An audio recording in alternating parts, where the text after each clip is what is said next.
I call to order this regular select board meeting for the town of Underhill.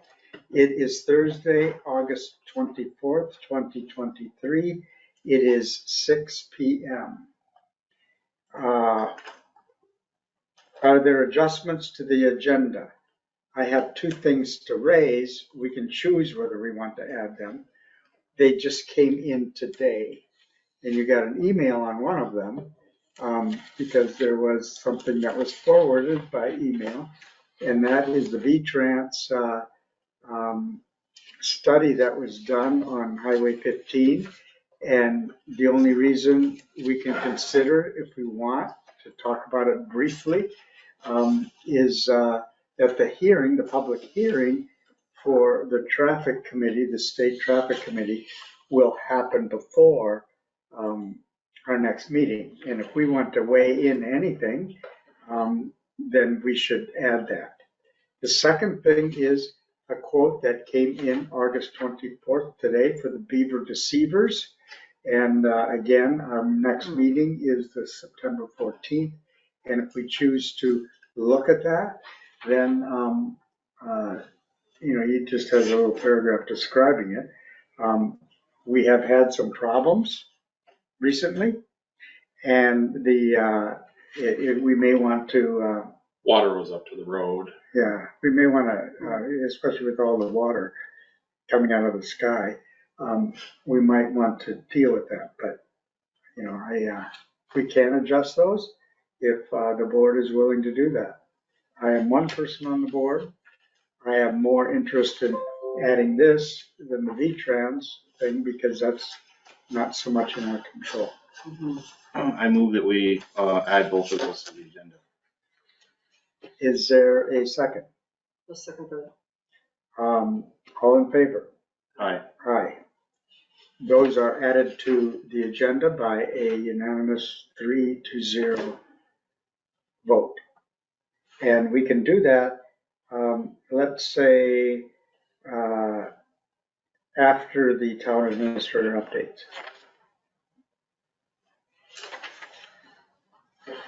I don't see any public, Dan, on the screen, and no public in the building. Okay, so we can move by opening public comment to review and discuss proposed property disposal amendment to the town's current purchasing policy and consider approved sale of the 2005 equipment trailer. So Sherry and I both looked DLCT for a disposal policy of property and could not find anything. The state obviously has in statute some very strict guidelines about disposal of property. I didn't include those, but after I thought about it, I said, well, it's probably best suited to be added on to the end of our purchasing policy. So I drafted this paragraph you'll see in blue at the end of the purchasing policy for consideration. So, bro, the policy that you've given us is an existing policy. You're not asking us to edit anything in the existing policy. It's just the ad. Just the ad at the moment.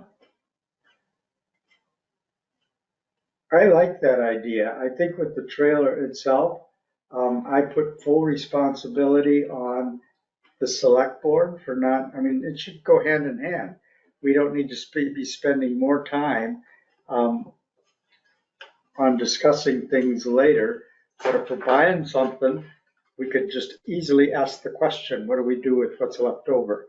And then go through some sort of an authorization, whether that's pricing and agent. I appreciate the fact that the trailer was sold and that it was done so efficiently and at a good price. Pending sale, yeah. Yeah, and whether we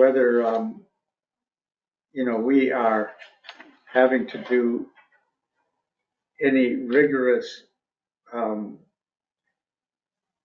what am I trying to say? Whether we have to have a certain way to do it, like advertise and give everybody a chance, or whether we can just put it on a post and see who comes up. I don't know what restrictions there are to that, but that seems efficient, and I appreciate the fact that we have somebody who's got that capability to do that, so that things can get done.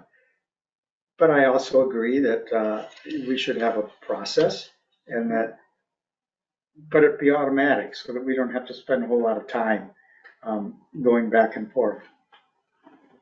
Well, in hindsight, in the agenda, well, of course, we got the power outage that night. Bob wasn't here, but he was up at the EOC, but we had that power blip and then we lost power. So we were no longer on tape. And probably that would have been the appropriate thing. It should have been warned, like, consider approved or consider purchase of the trailer, and also consider sale of the existing trailer, something like that. I think would be a good procedure going forward.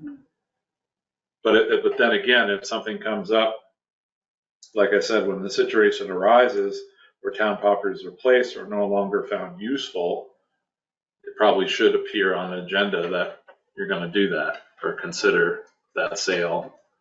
And then, like we did with the truck, we went into executive session and you guys set the price and worked with Kurt and authorized him to sell the truck at a certain reserve. So seems like a good procedure. Yeah, I applaud Russ, your initiative for putting it out there, but I do think we do need to have a process. It's just a check and balance to make sure that we're getting the best price. It's duly warranted to anybody in town or others that are looking. It's a very public and transparent process. So I think this language is good and in support of adding it.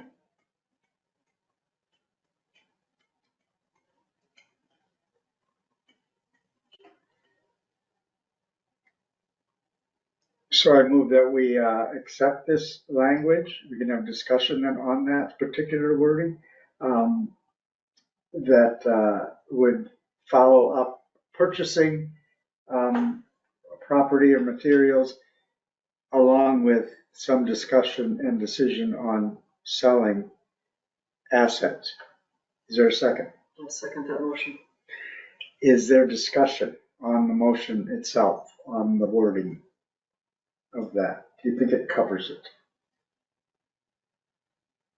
And it's just one note. It's, as the last sentence says, we're talking about town property, not to be misconstrued as real property, which would be land. Right. I like that. The only thing I wonder is, do you want to, are there times where you want to sell something where it's not, you're not replacing it? So might you want to? That's in there. Does it say that? I haven't seen it, so, yeah. Like, If we're not already selling something. Okay, Well, I think that perfect. that obviously, I think would come in a discussion on the agenda of a meeting, but this way it links it to the purchase. Yeah. And so, because I know we discussed selling the old one, but we didn't do anything official. Of course, maybe we did, but we don't remember because there was chaos. Do you think, the only thing I guess I have is, do you want to set a dollar value? Let's say we find an old typewriter, and someone may want an old typewriter and we find out the value of it's like maybe $20, type of thing. Do we really want to get into the weeds as far as when we think of the value of something is insignificant? I'm thinking like, if we have something of value that's more than, say, I don't know, $500, then that would rise to the level I think that the board could deal with. But if you have an old laptop or you have a monitor or something like that, do we really want to get into, something like that? Right. I mean, just like, if I just think like, is there a value that we could probably live with and say like, yep, that just makes sense, type of thing, and an old chainsaw, you know what I mean, or whatever. The chairs upstairs, we started selling those. I mean. Well, we talked about that at open meeting. But still, they were cheap. And the money was supposed to go to the historical society. That was in motion, but maybe I'll just propose this amendment. No property Well, no property with a value of $500 or Or more. more, yeah. No property with a value. I don't know. No, I think $500 is is a, I think that's a good, or more. Shall be sold without select board approval. I think that would give us some flexibility, like if you have something and need to get rid of it. Yeah. Good point, Bob. I move that amendment. Is there a second? Yeah. Further discussion? All in favor? Aye. Aye. The amendment is passed 3-0. We go back to the motion itself with that addition. Any other discussion? No. All in favor? Aye. Aye. The motion passes unanimously 3-0. And that'll be effective today. I'll redo the thing for signature next time. Okay. Very good. And I don't know, Russ, you want? Thank you, Russ, for your work on that. Yes. Can we move, are you guys okay with moving forward with the deal that was Oh, yeah. made? We have to approve that. Can you summarize? Sure. So I took the initiative last Friday to take some pictures of the trailer and get it advertised on Front Porch Forum, not Front Porch Forum, Marketplace, Facebook Marketplace. And I think it was Monday, I was here and a couple guys stopped in and I was sitting there where Bob was and said to Sherry, well, you got a trailer for sale. So they came over and they're from the town, from Georgia, Vermont. And they had already been up and looked at it and crawled around it and were very happy with it and wanted to move forward with the purchase. So they could get a bank check for Tuesday and they would come Tuesday morning and pick it up. So, and then after that, I think Fred's like, well, wait a minute, let's just make sure we're doing this right. So, we had talked that we thought, initially the trailer with some of the issues that it has would maybe bring around $5,000. I said, we could probably get a little more for that. And so I put it on for $9,500 just to give us some leeway and not go below that unless, I would talk to you folks. And they were happy with the price and didn't want to negotiate anything and we're aware with the issues that it has and we're fine with it. They have a farm up in Georgia. And Very good. so, That's probably worth that, for sure. we paid, I don't know what we paid for it, but Oh, we just looked that up. Yeah, I don't know if we want to say Yeah, I don't what we know. paid for it, That was but a long it time ago. was not, So it's a good sale. I'd like to move that we sell the trailer to Jason Burt. Our old equipment, 2005 Rogers model TAG 20 trailer to Jason Burt for the amount of $9,500. Second. Any discussion? Was there any other interest in the trailer? I've had several other inquiries, the quick ones you get on Marketplace. And I did have the town of Bakersfield interested as well. They had just purchased a excavator, their first excavator. And actually, the road foreman I know very well, and I saw him Friday night and I said, you need a trailer? And he says, well, we might, I guess. And so I told him about it and sent him the pictures and he got back to me because he had to talk to his board and they showed some interest and I told him that we had a pending sale on it. He said, okay, no problem. And if that falls through, just let me know. So, Okay. But no other bids on it, no, no other monetary bids? No. It wasn't a bidding process Right, necessarily. I realize right? that, Yeah. but I'm just trying to get a sense do we know that's the best price we can get? And I'm not gonna hold up this vote. It does go to the importance of making sure we've done it in a public way. So if somebody lives here in Underhill, or we just wanna get poked at by saying, the trailer was sold and somebody might have had interest in it and could have paid more. We have no idea necessarily. It's great that we have other inquiries, but it'd be best if we can get different solicitations to make sure we're getting the best bang for our buck.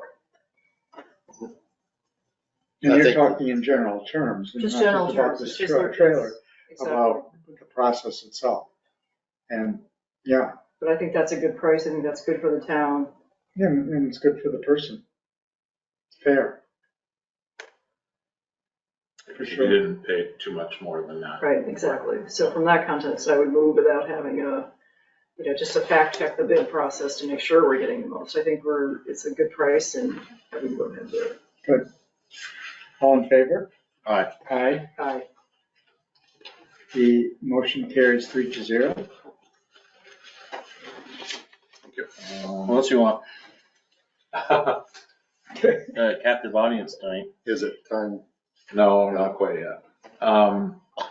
So let's see, the next item on the agenda was something Bob had forwarded from Parker Ripley regarding we installed the radio in his truck. Of course, he's our forest fire warden, and he got a new truck, is that what I'm understanding? Yep. And they need to, Yeah, he purchased a new vehicle and, taking the radio that we had purchased for his position as the forest fire warden and would like to put that into, his new pickup truck. And I don't know, it's a couple $100 here, from Radio North Group or one of those folks and, or Burlington Communications. And I can tell you that, with him having that radio, especially on that end of town, is invaluable. He has a portable handheld radio, but it's only limited to like 5 watts, and it's very difficult to pick up, his transmissions when you're way off in the middle of, north of North Underhill Station Road or out on the end of Irish Settlement or Pleasant Valley. So it is extremely helpful to have someone in his position to be able to communicate effectively. So I think it's money well spent for the town to have him have this equipment in his vehicle. So I would move that we approve this estimate to have the radio installed in his new truck. We ought to put a price ceiling on it. He says the estimate is between $295 and $405 plus any parts. So So not maybe to up to 500. not to exceed $600. 600? Okay. I'll second that. Any discussion?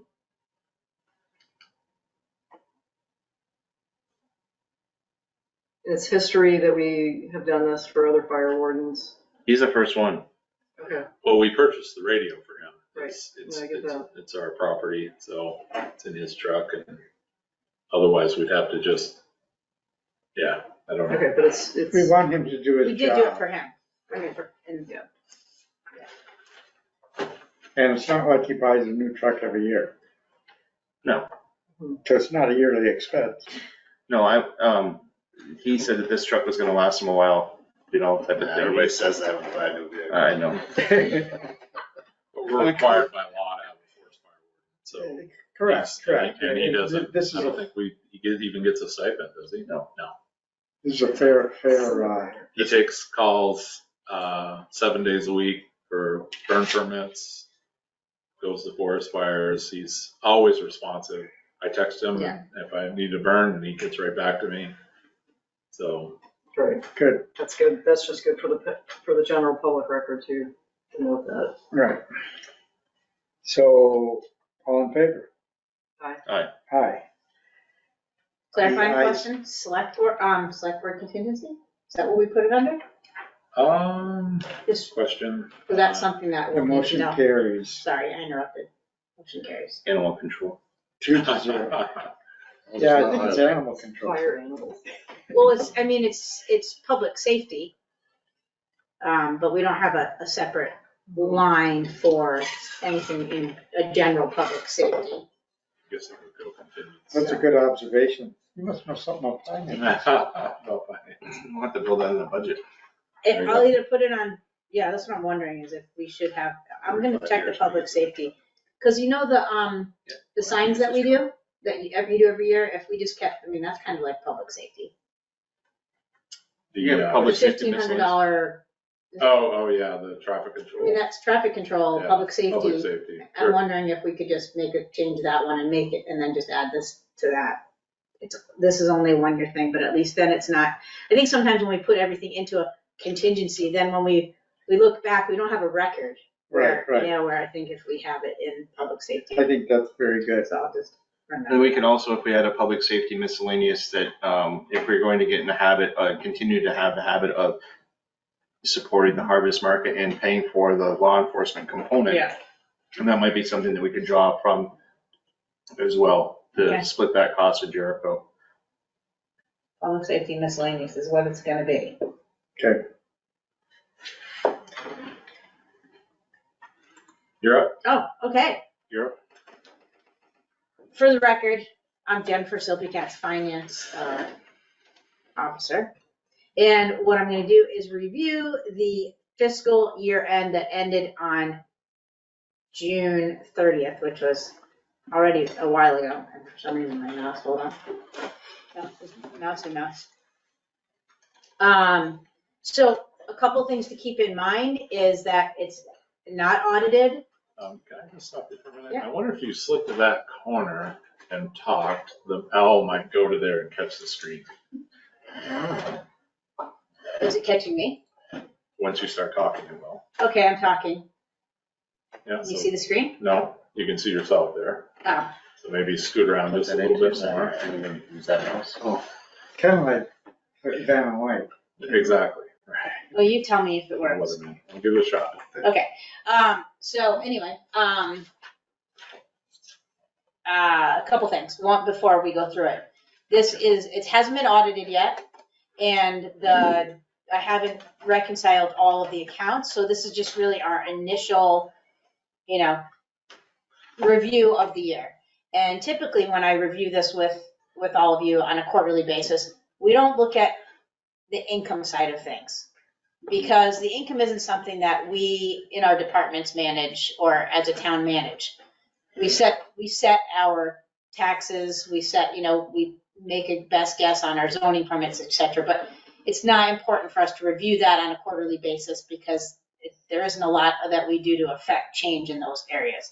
It's more important that we focus our energies on our expenses. I'm just gonna use this instead of the mouse because it's not working. So we're gonna first go through the general fund, and then we'll go to the highway fund. And I put this quote only because Charles Darwin's one of my favorite people in the whole world.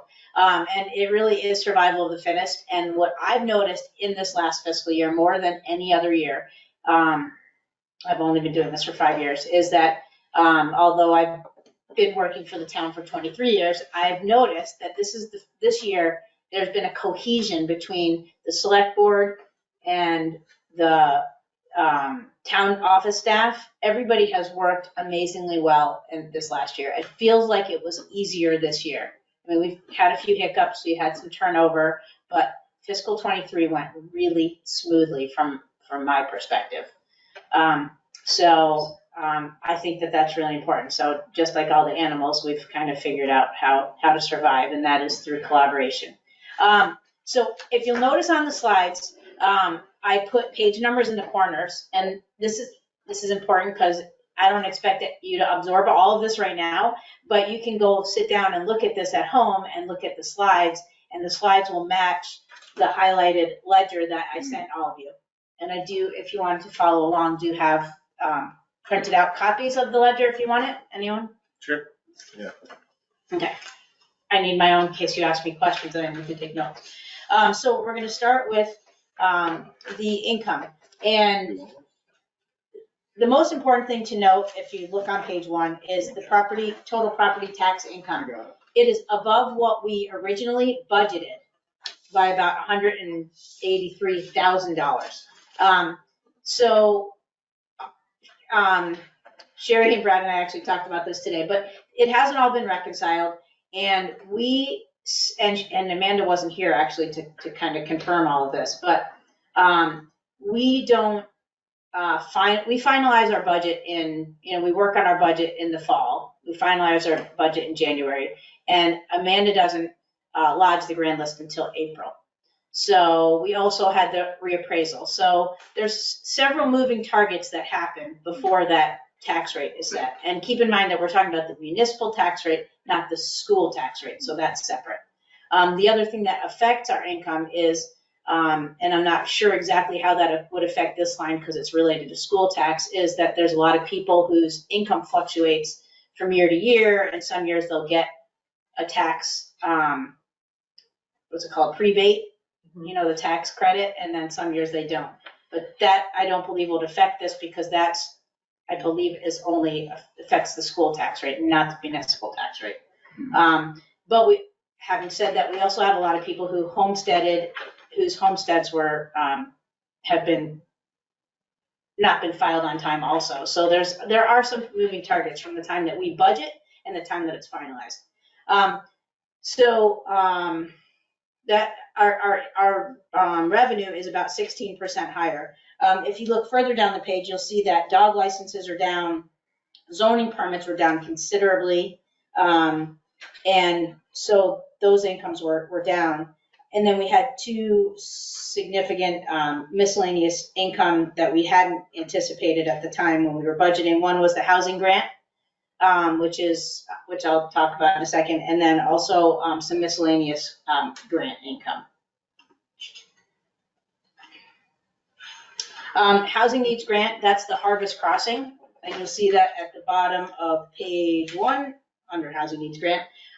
So the way that works, you'll see it on the expense side as well, because they submit the expenses, and then Brad sends in the grant information, it goes up, gets uploaded, and then they send us the money. So that'll be on both sides of the equation. Animal control, you'll see that income there that's greater than it ever really is, and that is page 2. And again, I tried to highlight things so that it made sense. Animal control is about $5,300, and that was to help offset some of the costs for the dog that we had to take into the town's custody. And then the last one that I thought was really worth noting is our savings interest. We had only budgeted about $9,000, but two important factors. One, when Sherry and I were looking at getting the loan for the trucks, we realized how high the interest rates have gone up. And we're like, wait a minute, if interest rates have gone up this much, how come our savings interest hasn't gone up? So Sherry picked up the phone, called all the banks, and then she did a bidding war with the banks, and we got our interest rate up. So not only do we have the ARPA money in our accounts, which we're getting interest on, which we hadn't really considered when we were budgeting, because we didn't know when we would be using that money, but we also had an increased interest rate. So we got about $12,000 in extra income that we hadn't counted on there. And you feel free to stop me at any time. So the general fund revenue, keep in mind that this is unaudited, but our general fund revenue was about $200,000 more than we budgeted.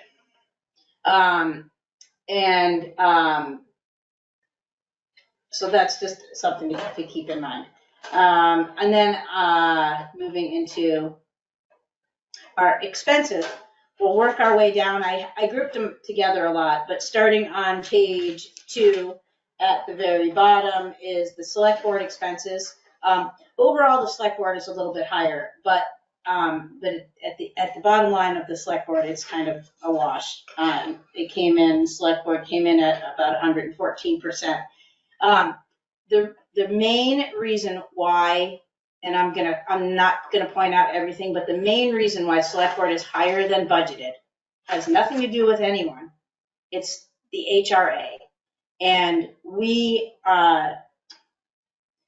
last year it was at 8,000 and we went over it. So this year we bumped it to 15,000.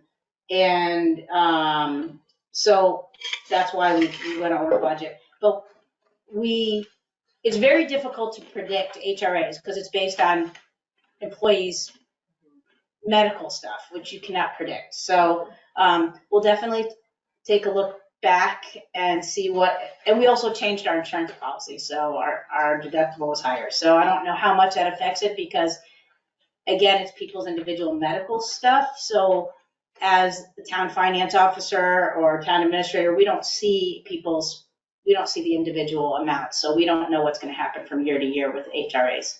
So the only deciding factor would be if we see that number start to get really high, would be for you as a board and us as a town to look at, how we want to handle healthcare as a benefit in general.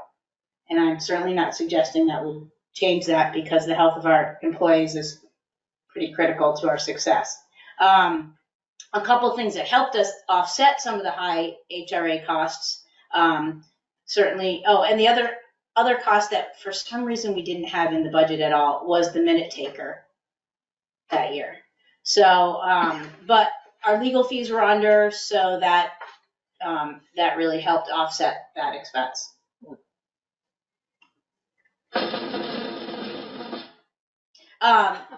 Admin and town clerk and treasurer, page 4 and 5. I don't have much to say because both of them, that was to wake you guys up in case you needed it. Drum roll. There's some fluctuations in the budget, but there's a little bit of extra hours that Nancy worked as the assistant town clerk. She comes in if Sherry's absent, but other than that, I didn't see much in either that's worth noting.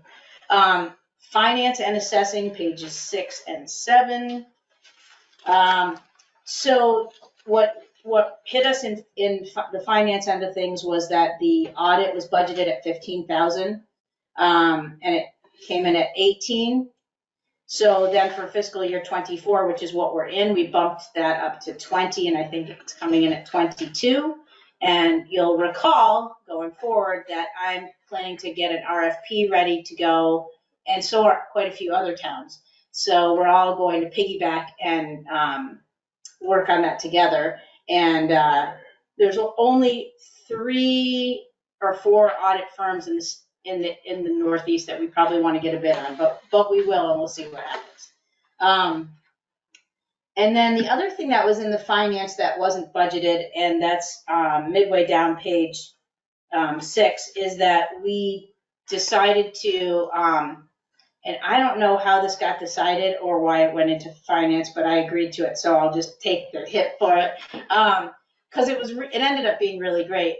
We added to our tax bills 2 sheets. One that says how understanding your property tax bill, and then we also added in to the mailer another piece of paper, which was to sign up for automatic direct deposit. Mhm. So they both are big hits, especially the understanding your tax, because it gives us, when we get the phone calls of, why did my taxes go up, or what does this mean? We can refer people to that, and lots of times it actually will keep them from having to call us.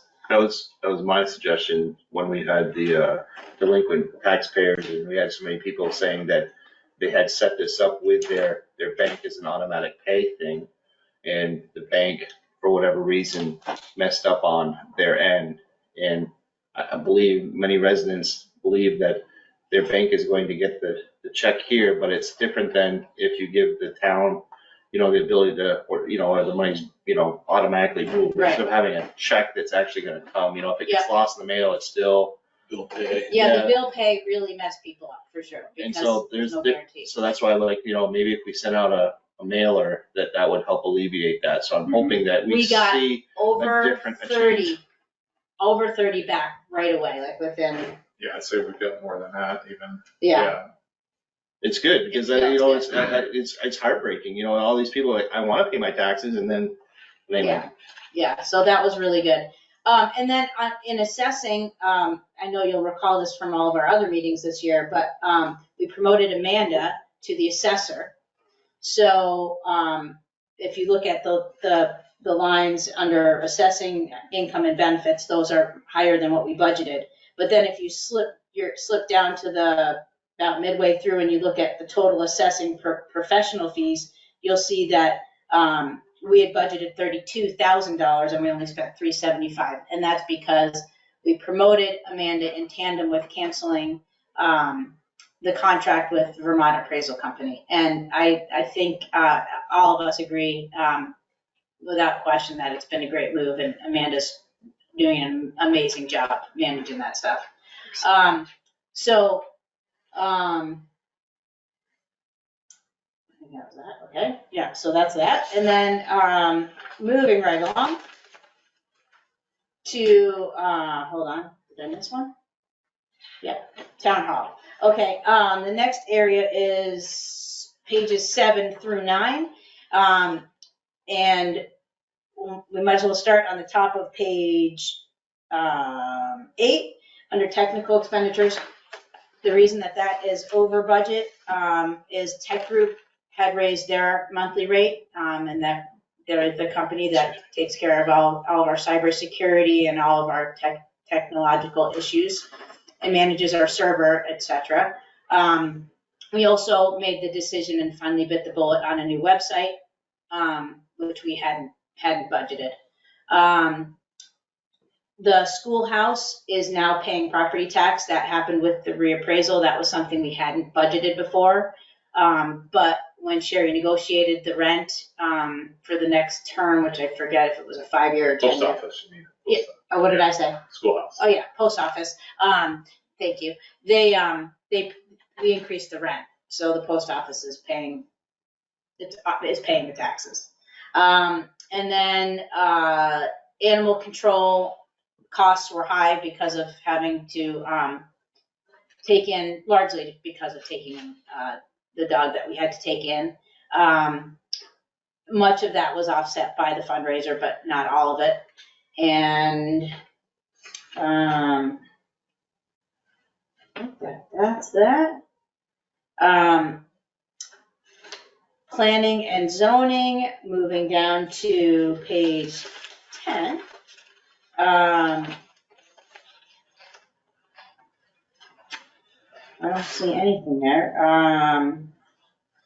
Recreation income is about $1,000. Recreation is over budget by less than $1,100. But they also had about $1,000 in income, which covers that overage.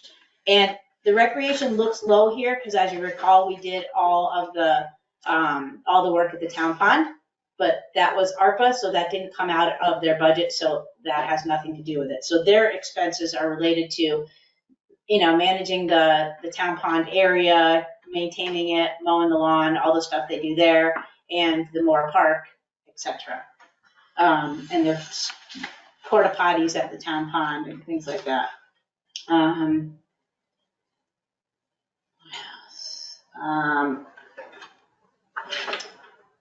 Planning and zoning. The only thing worth noting is that the mapping came in about $2,000 under budget, and there was fewer expenses, which is not uncommon when you have turnover in a position, which we had turnover the year before and then at the end of this year.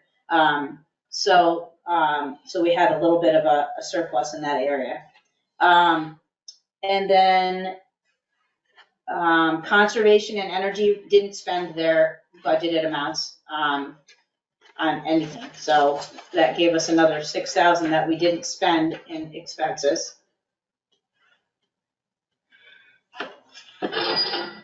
We checked in with them on why they didn't spend their budget. No, I have not.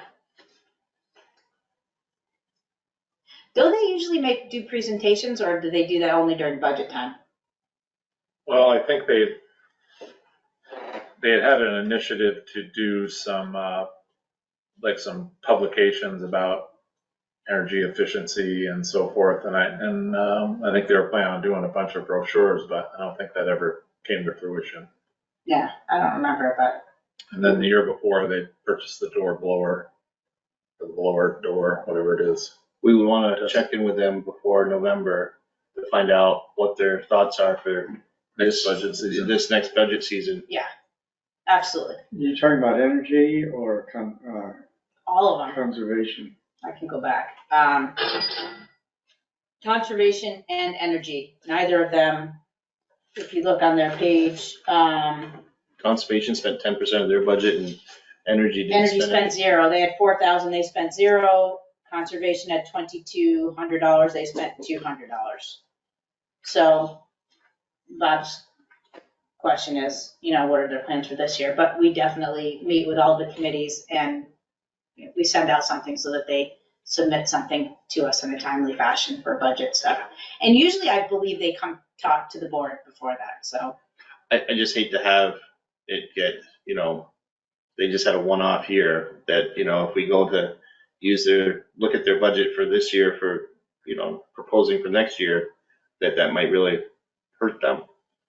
Especially if they didn't spend their budget, that's all, find out what's going on. Yeah, it's the same with like not going back to planning and zoning. Why the permit fees were down is because when COVID was going on, our permit fees were off the charts. So I think we use that number. Yeah, you need to be mindful of using a inflated number going into the next budget season and vice versa, using a deficit going into the next. Yes, definitely.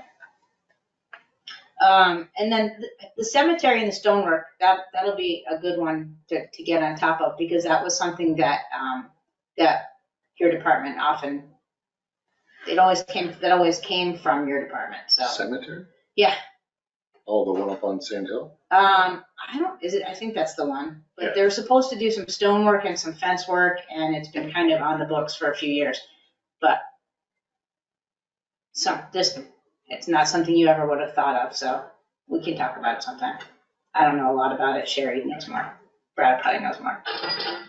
So overall general fund expenditures, another good news here. And remember what I said, how the revenues are the revenues, so we'll make some adjustments there, but we're not gonna take that extra, money to the bank. But in this case, these are real numbers. This is what we budgeted and what we spent. So the general fund, is about $34,000, all expenses in under budget. So that's a great news. And now we'll shift gears, heading over to the highway.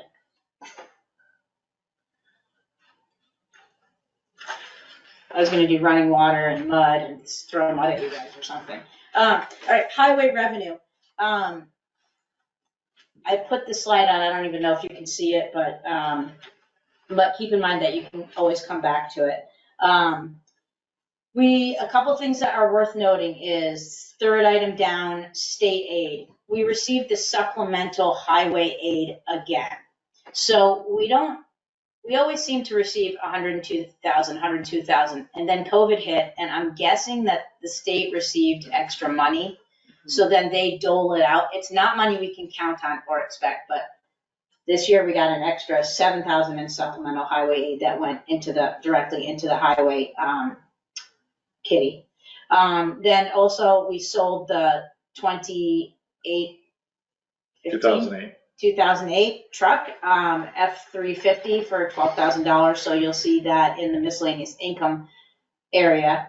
And then if you look at the capital reserve, we did not use, the capital reserve was supposed to go towards fuel. We were going to use it if we did the work on the fuel dike and something else. I think it was a roof, maybe some work on a roof. Generator. No, well, the generator we're using ARPA. So I don't know, whatever it is, we didn't do it. So you'll see that on the expense side that.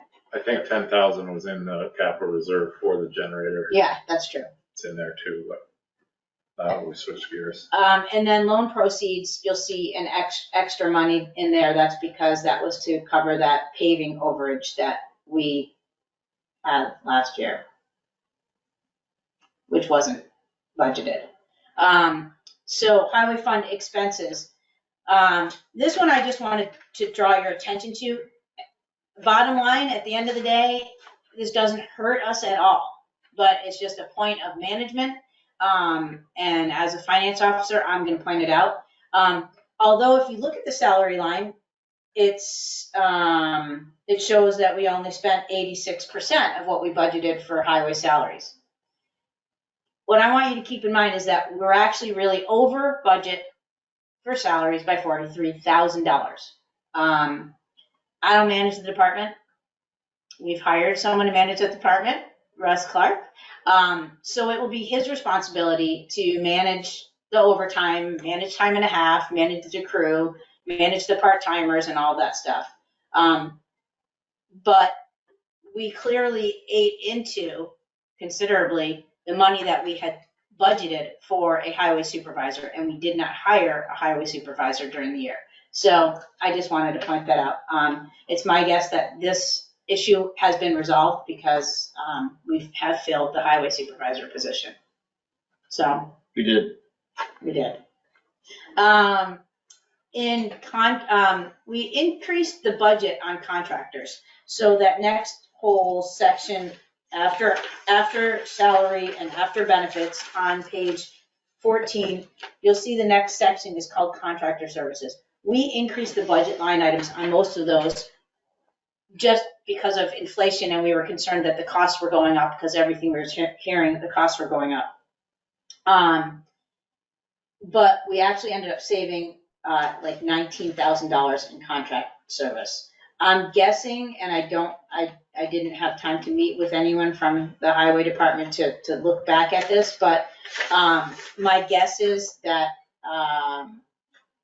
some of this maybe we used, like for instance, hauling services, we only used less than half of what we had budgeted.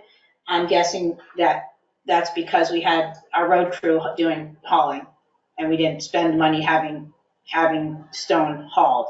I also know that we tend to use our hauling line a lot when we have to have stone brought in during mud season. And we have to hire another contractor to bring the stone in at that time. The contractor line that is right on the money, that one is sweeping the aprons, flaggers, stump grinding, things like that. Tree and brush, we had bumped that one up $6,000 from last year, and apparently we didn't use it. Well, some of that had to do with Lower English and the fact that Green Mountain Power took care of a lot of those big maples that we kind of budgeted to have to do that for the MRGP work. So. Also culvert flushing, we bumped up by $1,000, and for some reason did very little culvert flushing during the year. And that's just a good thing, but it's been, it's always been pretty close. So I guess we just kind of got lucky this year, and the culverts, for whatever reason, weren't as plugged. But that's neither here nor there. Okay, moving on to the next category, other purchase services and supplies. It seems scary at times during the year. I don't know if you guys notice that, but it seems like when the bills come in for the excavator and you're like, oh my God, we're putting more money into the excavator or the grader. But while it seems so scary throughout the year, at the end of the day, when you look at the other purchase services, it came in at 102%. So it didn't really hurt the bottom line at all.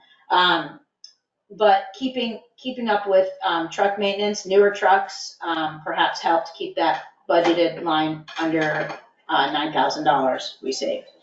So, hold on, I hit the wrong button again.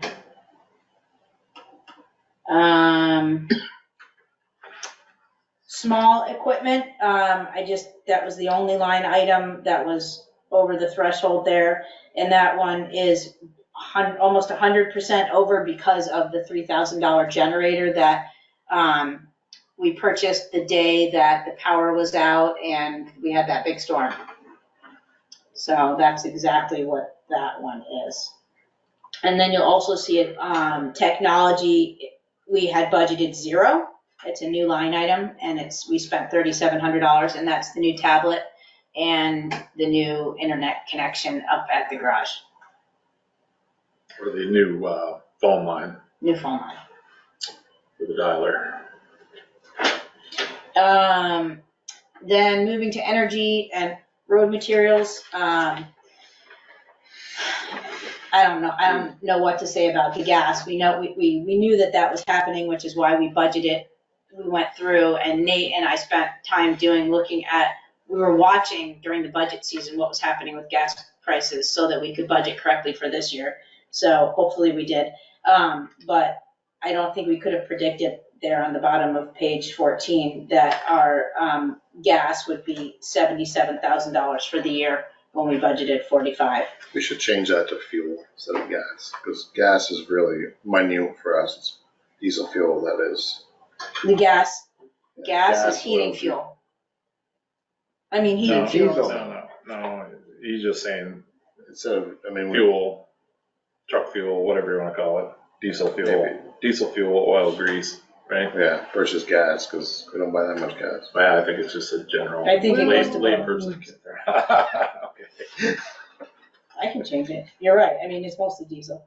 And that's what we budgeted based on the diesel line, so. Salt was up $3 a ton, but somehow we got lucky and only used 75% of what we budgeted. It Again, was this, a really warm winter. I thought that Nate had, purchased some salt at the end of We did. the winter. And I thought that we utilize all that salt, but I guess not. Yeah. I don't mean, know. The numbers are I don't numbers. have the bill. Yeah, right. Okay. No, he did. I remember he did buy some salt right at the last end of Yeah. the winter to fill the shed. Well, Well, maybe it's still under. still under, That's okay. so. And then sand went over a little It bit. could be different. That's right. You'll see that sand went over a little bit. It went from, we budgeted 70,000 and we spent 76. But then I went back and looked and we had actually decreased the budget this year $10,000. We went from 80,000 to 70,000 on sand because we had some left over. So maybe that's a lesson learned right there. Because we ended up using. And also the lesson learned is to check when we're hauling the sand to see where we're at with the budget number and not just hauling them out, but Right. stick with the budget number. Yeah. Yes. Rather than basing it on quantity, we Yeah. need to look at the budget line. Right. Because I had called Percy's to see where we're at. We were over, still kept hauling. Yeah, Doesn't seem necessary. agree. We're keeping a close eye on that Yeah. daily. Nice. Then, moving to the next page, under other expenses, roadside maintenance, there was a lot of, signs were installed. Pavement repair and retreatment, they did not do the bridge joining, even though they put that in the budget. So, I don't remember why that didn't get done, but it didn't. What's that The again? bridge joining didn't get done, No, the expansion joints. expansion joints, yeah. Nobody really does it anymore. They couldn't find a vendor. Right. So that was in the budget, we didn't do it, that's exactly, if you pulled that out, that line item, pavement repair and retreatment would be The right on difference. the money.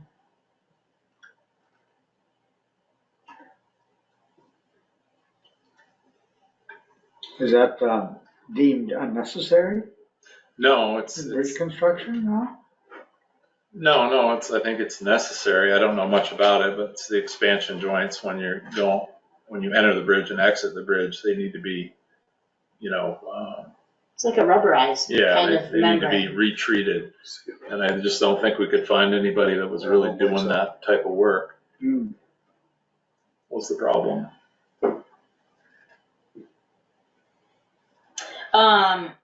Capital expenditures, building improvement, that's the line that I was telling you, that we didn't use the reserve. We had thought we would use the reserve, we didn't. And that was for the ceiling and the fuel deck that we did not complete. And then the new truck, we budgeted at 217, cost us 200, and then the paving, as you know and recall, came way over. The totals we spent was about 613, and we budgeted 540. And I do every year break the paving out to the road, so at some point here, I will get with some people and find out specifically how we want to allocate that money to the different roads that we paved. And I can't remember if it was all one road or not, quite honestly. Have to look at all the bills. Okay, the cha-ching on the highway budget and actual. Once again, we were 30-something below on expenses for the general budget, general fund, and for the highway fund, we're under budget by about 41,000. So on the expense end of things are looking very good for last year. And then for the capital expenditures, that's where we went over slightly by about 30,000. And if you think about it, we didn't do, because it's based on budget. So if you look at that capital line, we didn't do the 38,000 for the building improvement, but we went over in the infrastructure line. So we are over budget slightly in capital, but that's not a big thing. So here's my conclusion on the numbers. And again, keep in mind that these are not audited numbers. And that's why it says draft all over it. But our overall revenue, including our debt income. So when you think about our revenue, it's our tax income that we get in, not the part that we send to the school. And it's all of the fees that we get for everything all the services that we provide. But it also includes our debt service. So if that's considered income to us because we're using it to offset expenses. That all revenue if we add it all in, over what we budgeted is almost $500,000. Doesn't mean anything. What matters is more of the expenditure side. And the good news is that we're overall, all of our expenses, capital, highway department, and general, almost $46,000 under what we had projected we would spend for the year. So the revenue does contribute. It is important. It contributes to a surplus at the end of the year. Yes, it should, absolutely. So once the audit's complete. Once the audit's complete, we'll know. But we're going into this audit with a much brighter outlook than we did the year before. And I think that there's some really great planning went into this. And again, it goes back to my whole thing about the Darwin. I feel like we all worked so well together that there weren't a lot of surprises. We were kind of planning. We were planning together and using teamwork, all of us, but I think in a way that just really made it very efficient. So. And Mother Nature played along. So the highway. We got real lucky this year, and Mother Nature took good care of us. So the highway extra that we have can go into surplus, and we were worried about our surplus dwindling because we were doing all that paving work and all the road work. It would go into the year reserves. before. Right. So now we can have that go reserves, and that builds that up a little bit again. Exactly. And what about the select board budget surplus? We can't save that.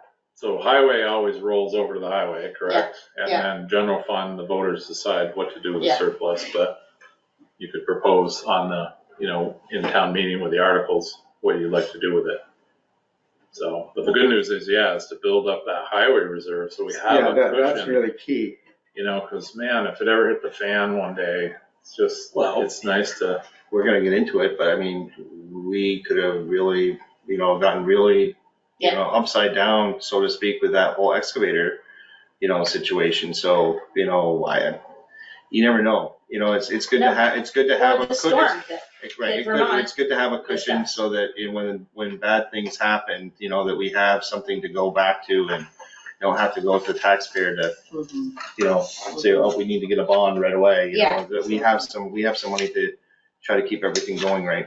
I think it's really, it gives us all hope that when we sit down to do the budgeting and that we're going to actually be able to talk about what to do with some of this money. And I think, we've had to make difficult decisions in the past where we have to use reserves or we have to, borrow money, and there'll always be those decisions.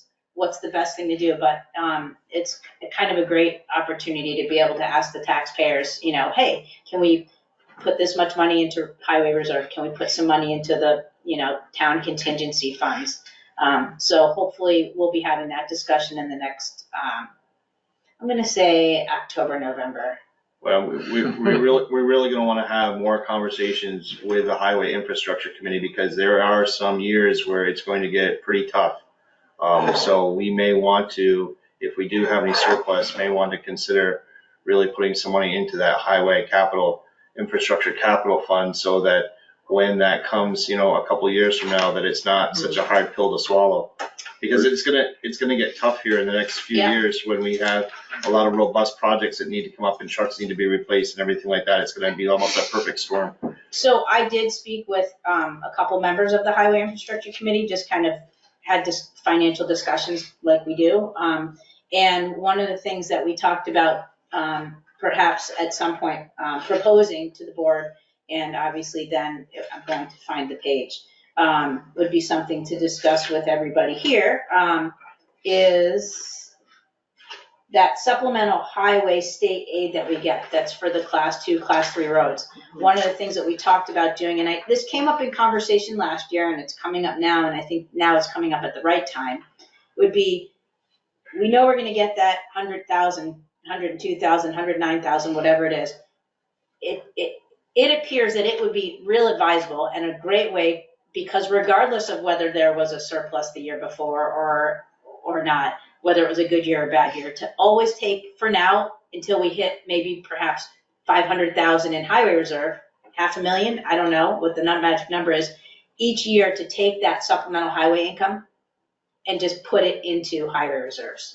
So you're building that back up. And then maybe you hit 500,000 or whatever, or maybe it's $1 million. I don't know what the comfort level is, but I know that that it's uncomfortable when it gets as low as it's gotten, because we think about what if there's a tragedy or a disaster or the flood.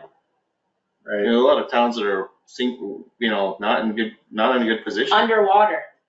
No. So I think that's something for us to all talk about, because we know we're going to get that supplemental aid. And by the way, when it comes, you know what it says on it?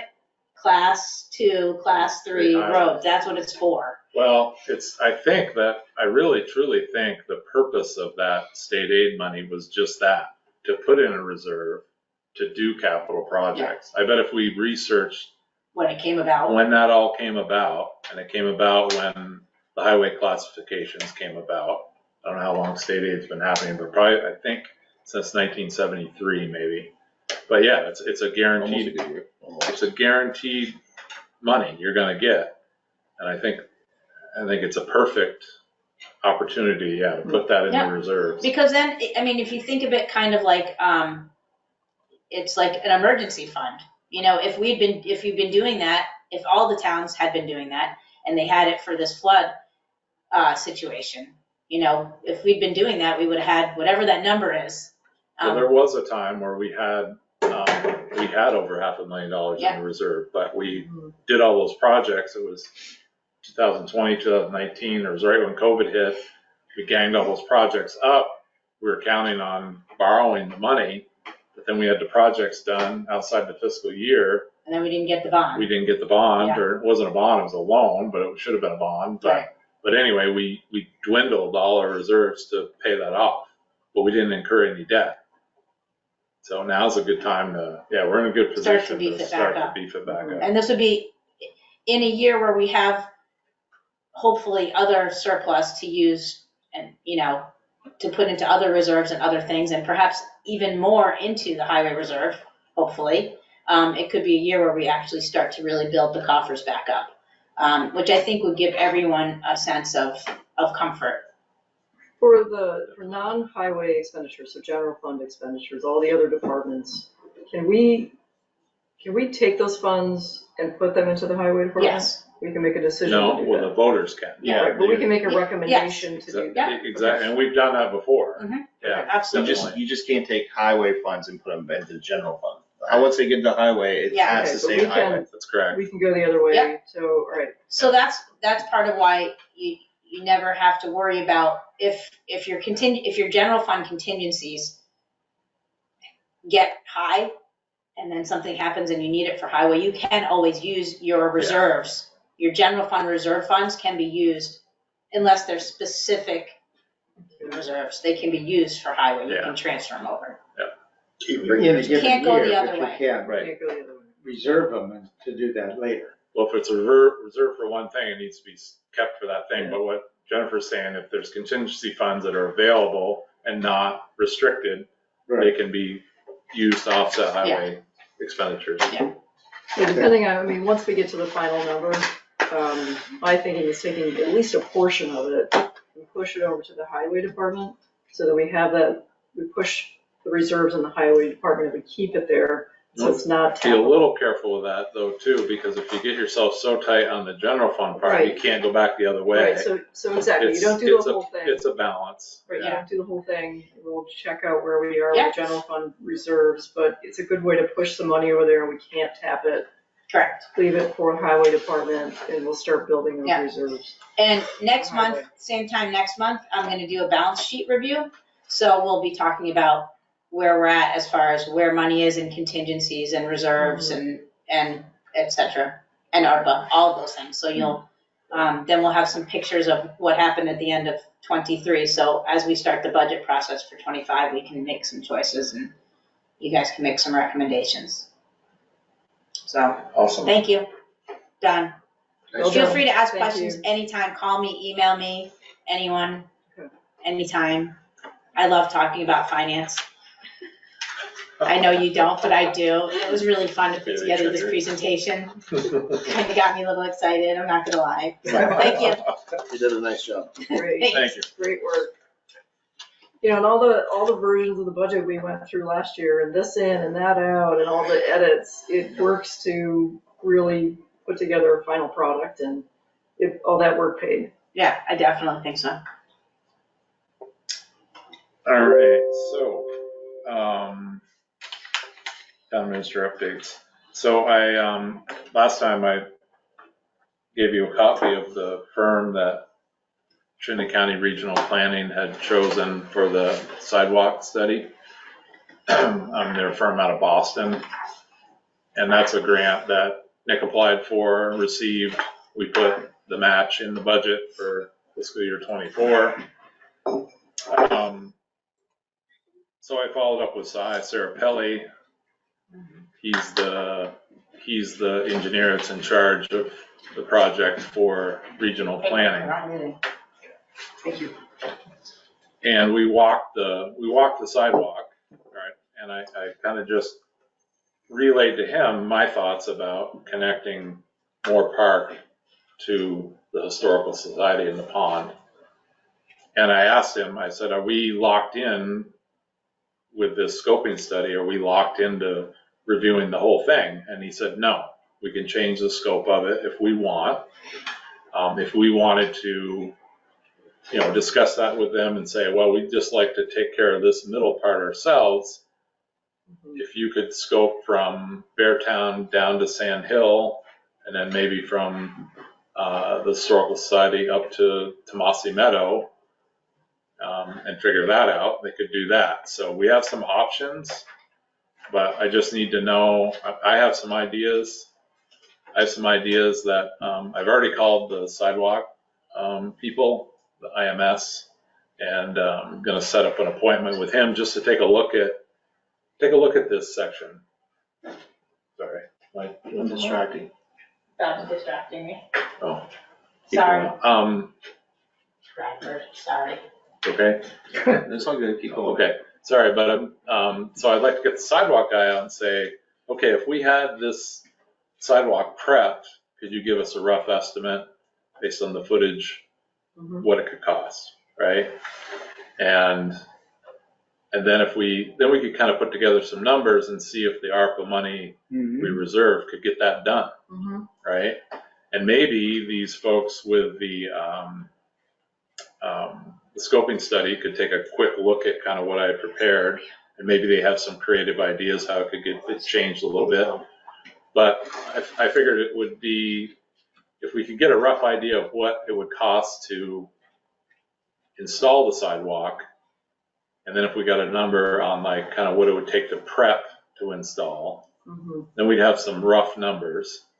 And if those numbers look like they're going to work for the money we have, then get it surveyed, get it engineered, and you could possibly be ready to go next year at some point. It's possible. And again, granted, this is ARPA money. So we have to use it by, So we have to use it by 2026. It's been allocated, that's done. Right. So we met that obligation. So I guess what I want to know is whether you'd like for me to still to pursue that? Or do you want to give this firm full reign over the whole project? I like the idea of you pursuing it. Just checking it out and seeing. Yeah, I like the idea that, it's low hanging fruit. We absolutely need, some people with wisdom and planning to do from Sand Hill to Bear Town. Yeah. I mean, that's complicated. Very But complicated. what we're talking about, going through town property mostly, we only have to negotiate with one landowner. Correct. And otherwise, that we will be. And all the feedback we got from the ARPA effort, everybody said sidewalk, sidewalk, sidewalk in Underhill Center. So if we were gonna go from here, so yeah, we've got more park.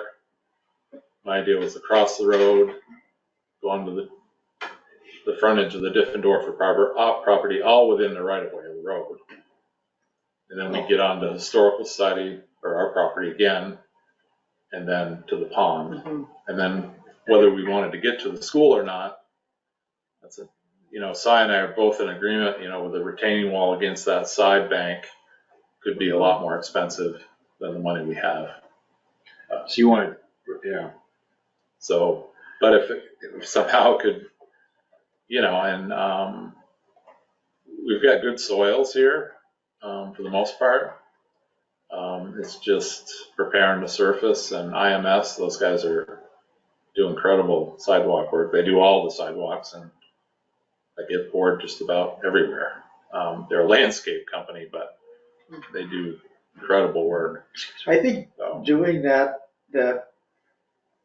relatively easy stuff compared to the others. None of it's easy, but doing that and having visibility gives people a lot of hope, that, this is what we're doing. yeah.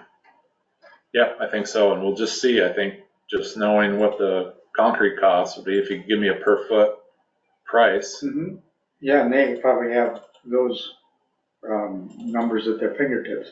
Right, and then the engineering would be fairly reasonable, the surveying and engineering. And then basically they could prepare a set of construction drawings that could go to bid. Mhm. Excellent. I like the idea of this little segment going all the way to the school, because I think if we have a sidewalk, there's no way to do that. I don't think you're gonna do it with the money, the ARPA money that's allocated, but maybe I'm wrong. We'll find out. We'll find that out. Retaining wall is gonna be, there's gotta be a pole, it's gotta be relocated. I was gonna talk to Bob Kennedy before he retired on that. And then, the retaining wall, Cy and I both agreed that would definitely jack the price up considerably. But I agree, it would be nice to get to the school. It would be great to get to the school. It just Yeah. seems such a miss. Well, maybe you could, we could talk it out. We could say maybe we'll do from the school to the town hall and skip the Moore Park part, or something like that. One of the same, and What's that? one of the same, isn't it?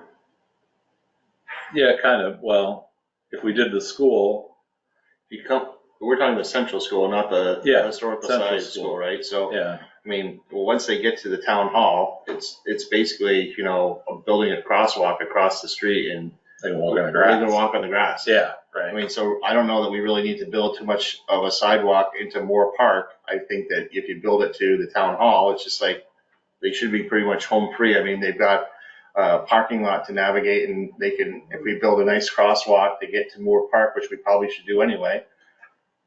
Yeah, we have up front. Right. The only thing is on a wet day or on a snowy day, you could walk through the sidewalk. But yeah, let me get some numbers and report back if that's the way you want to go, and then I can. So So I thought it was a great idea. So improvising, without, doing the expensive pavement right away, because they want to take out those, that flower bed anyway. the lilies, yeah. Yeah, and move that and, do, the under road stuff that they need to prep. So basically, the way this scoping study would start is this team would come up from Boston. They'd kind of have a kickoff party, sort of. Oh, good. And so that's the part we need to be, all on the same page. And my fear is like, I guess my fear, to be honest with you, is, not to be honest with you, my fear. You never want to start like I never want to start like that. Bob pointed that out. Not to be not honest with you, but my fear is a little bit is like people will say, oh no, they should, we think they should study the whole thing, but then you're going to get bogged down. Yeah, Exactly. And you're going to get into Exactly. this debacle where you're not going to get anything done. Right, Right, right. and we're gonna lose the opportunity to spend the ARPA money. Yeah, We've got an opportunity to do it, let's try to push do it. that piece. Yeah. So anyhow, all right, so that sounds good. I'll proceed in that direction, and Yeah, we have a consensus on that. I mean, I can take Russ and show him my idea and see what he thinks. You're gonna do put a walking bridge across or? No, we've got enough width on the bridge. Bridge. Yeah, it's 33 feet there. Michelangelo Bridge. Might need some road realignment, but we'll chat about it. Lower English Settlement Excavator Incident Follow-Up. Educate you. So I don't know if you want me to talk about it or you talk about it, I'll or? talk about it. Okay. So, Monday, we had an incident with our excavator. We had an accident, while unloading the excavator off the trailer. It slid, off the ramps and rolled on its side. Thank God, Dwayne had a seatbelt on and was uninjured, with, I would say, minimal damage to the excavator. It was a freak thing. It was nothing he did that he probably should have done different. It was slippery and some ramps were wet a little. New wood, hard. The tracks, and it's not his first time doing it. It was on this new trailer, had been several times of unloading and loading. It happens. Luckily, this is the first time it's happened to us. Hopefully the last. But it was rolled onto its side, onto a pile of dirt that we had piled on the side of the road, which helped him from going any further. So I was here at the time when he called me. Went right up, got a wrecker out of Allegiance. Trucks came up to roll it back over. It was then Bob was contacted. They ended up having the fire department come up for, it was leaking some oil and diesel fuel. So we got it onto its tracks very nicely, which they did a superb job getting it uprighted. And they contained what they could with pads and things like that. And then Wednesday morning, Bob Ross from Ross Environmental. Came with a meter to check the soil for contamination, which we ended up digging out about a truckload of dirt, a little bit more than we probably needed to, but we were there, get rid of it. Where do you take it? We ended up bringing it up to the Beartown pit, which we laid plastic down on the ground first, dumped the load, and then it's covered. And then to keep rain, water off it and then it has to sit for 2 weeks, I think. 2 weeks. Yeah. And then it'll end up going to probably the Coventry landfill. That they use, they call it dirty dirt to cover the landfill. So Bob Ross had some communication with the state of Vermont, the spill team there, and everyone is satisfied. Bob's got to fill out this report. He believes the spill to be less than 10 gallons.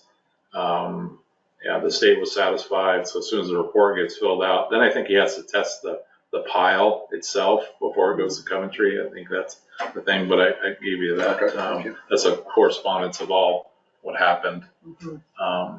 So the dirt doesn't go in the landfill, it is part of the cover Covers, that they you know, do. they cover with it. So, And we had Cat come up the next morning. We didn't try starting it. We didn't do any of that. We left it and set overnight. And then Cat came up and checked it over and was with Dwayne. Dwayne worked with him and got it started and running. Were there any repairs needed? The only repairs we did have to do to it to get it going, not really even to get it going, but there's a small sight glass on the side of the fuel tank. Kind of just shows the level of the fuel on the side of the tank, which broke. And that's where the majority of the fuel came out of, was because that broke. We replaced that, and it's got a toolbox on the side, which that's probably the most of the damage, is that toolbox kind of got crushed from the dirt pile. And then on the side of the machine, it's got, I'll call it cosmetic panels that are just kind of bolted on the side that are dented in some. We feel we probably can remove those panels and straighten them back out. The toolbox should be replaced because that's kind of, it's a needed necessity on the machine. And, but other than that, it was cosmetic damage. And he was back to work with it Wednesday. Nice. Actually, so Tuesday, right?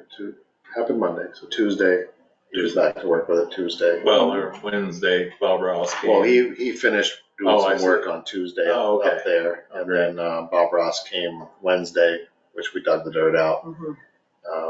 We didn't touch anything until he was there. But dug the dirt out and then filled it all in. And So who hauls the dirt to the Coventry? it has to be the trucks have to be permitted from what Bob was talking about, so there's contractors like Casella has trucks to do it. There are other contractors that are, so it would have to be, we'd have to pay for the hauling of the dirt from here to the landfill. We thought we could put it in our truck and just bring it to Coventry, but Yeah, I can imagine. we're not permitted to do some that. security. And that's fine. It was not big dollars either to do that, so. Right. I think We can load it onto the, we can load it. Yeah, we can load it with all right. our loader. Plastic and all. Yeah, everything goes. Whatever's there goes. Unfortunately, nobody was injured, first and foremost, Absolutely. and, thank goodness. In the electricity world, what we would do after an event, some significant event like this, we would do a triage of what happened, and then what can we do to improve it?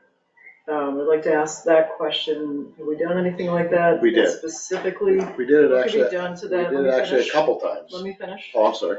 What can we do to the trailer to make sure that we have appropriate skid guards on that trailer so that doesn't happen again off that trailer? Was there any angle, where the trailer was parked on an angle at all that contributed? So those are kind of the questions that come up in my mind. So when I got there, obviously first, again, made sure Dwayne was fine. Other than his pride being hurt, he was fine. And while we were waiting for others to arrive, we did talk about it, and you could see right where he was, because he had picked up the ramps and moved the truck out of the way and preparing for us to do what we needed to do to put the excavator back on his tracks. And you can see right in the road where he was parked and where the ramps were actually were on the ground. You could see the indents right where he was parked. The only thing that we could see that we would do different next time is, you got the crown of your road, and he was in that left lane heading up the road. Not up, he was on the flat. It's fairly flat, so it's not like he was on a hill like this. It's fairly flat right where he was.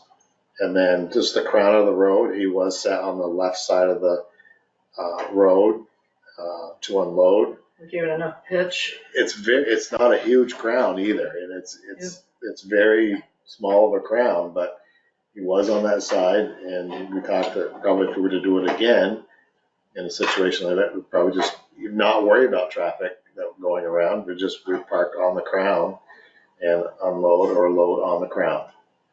And we talked about, we looked at the ramps and, in this trailer specifically, we had great vibes with, because our old trailer, where you picture the flat part of the trailer and then the beaver tail on the back that goes down to the ramps, it was simply, the old trailer is like this and then down. Well, the new trailer has two angles, so it's not as, you don't have that, you get over your pivot point and it's not just boom. It's just kind of a easier, and the ramps being longer, so you have a longer stretch to go down, not as steep. So. Is there any additional material that could be added to the trailer, the beaver tail part? We talked about that, and if you look at any trailers around, you don't ever see anything more than what they come with. You may have seen like a snowmobile trailer, they tend to put old snowmobile tracks on the ramps to get extra traction. So there's talk of that. What I do want to do is actually contact the trailer company where we bought it to see if they offer anything different versus just us coming up with something. Do they offer something? Does the company offer a OEM, so to speak, grip, extra grip, or do we need to bolt some flags or something to the? It was just really a freak thing. I very much support your research and contacting the trailer company to see if there's additional material that could be added to the beaver tail part of it. I talked with some folks I know at AOT, and they do exactly what you're talking about. They put like a snowmobile type trailer on that beaver tail on many of their trailers that they have. So I would encourage you to reach out to maybe some of the folks at the Cambridge garage, and maybe even the Colchester District 5 garage, and go see what they have. You might be able to get some good ideas from those folks and how they did it, type of thing, because they certainly have been down this path before too, and have had to learn the hard way. So maybe if we can learn, now, but I encourage, if you want to talk with the manufacturer, that's fine, or go talk with the state and see how they may have, modified their trailers so that type of thing doesn't happen again. That would be, I think, time well spent. Agreed. Yep. We don't need to, certainly don't need to have anyone get hurt, killed, or injured, and we certainly don't need to have our equipment down for any significant amount of time. And I am grateful that Dwayne is good and okay and still with us, and we'll worry about this. Certainly make it better. So I am grateful that he is okay. He was certainly not taking any chances by any means. No. It's not like, should I not? It was, this is, I think you will agree with where he was. I mean, you can see where he was. Yeah, I could see it. And I talked to him, I said, and he said the same thing. He said, well, I probably should have been in the center of the road. And I said, yeah, probably so. I mean, there's not much traffic up there. But, then again, he's just trying to keep people. We did talk with John Angelino as well, who obviously moves his equipment daily. And that's one thing Alex has learned through the years of staying on the crown of the road to do that. So that was something that we will probably not worry about the traffic. We can stop traffic and hold them up for how long it takes to move it on 30 and off. seconds. And also don't worry about having to walk the machine if you have to unload, maybe even 1,000 feet down the road where it's flatter. I guess it makes sense now that I see, if you'd have been in a different place when the dirt pile wasn't there, it could have been a lot worse. So maybe that's if it did happen and he was on the crown of the road, he would have been that much further away from the pile. That's another. And it could have been worse. And luckily, it wasn't on the cab side of the excavator. It was on the other side, so that it didn't come down on the cab side, which is good as well. And he had his seatbelt on. And he had his seatbelt on. And is that a safety procedure when, as soon as we get into the excavator, the seatbelt has to be fastened? Just like going over that with everybody, I think it's just reinforcing of, not necessarily when you're just doing the actual work when you're Loading and unloading for sure. If we're stationary digging for a culvert, probably not. But Mhm. maybe moving forward, that is, Anything you can learn and take Yeah. away from this event is a good thing, you know, like I said, fortunately, nobody was injured. And Dwayne has been running the excavator, so he's back on a horse, he's not, you know, panicky kind of thing. yeah, actually he's had two, yesterday and today, scheduled days off, anyways, so, Scott ran it yesterday and continued work. So make sure he gets back on the horse. So Yeah, he's oh, not- he did great. The next day he was back, Mhm. digging stumps and back to work. And it was only the horse. But he's doing fine and, yeah. So. All right, well, so I get, move on to He doesn't want seven. to talk about it anymore, Russ. That's okay. I think we got it out, what happened and how things are, so.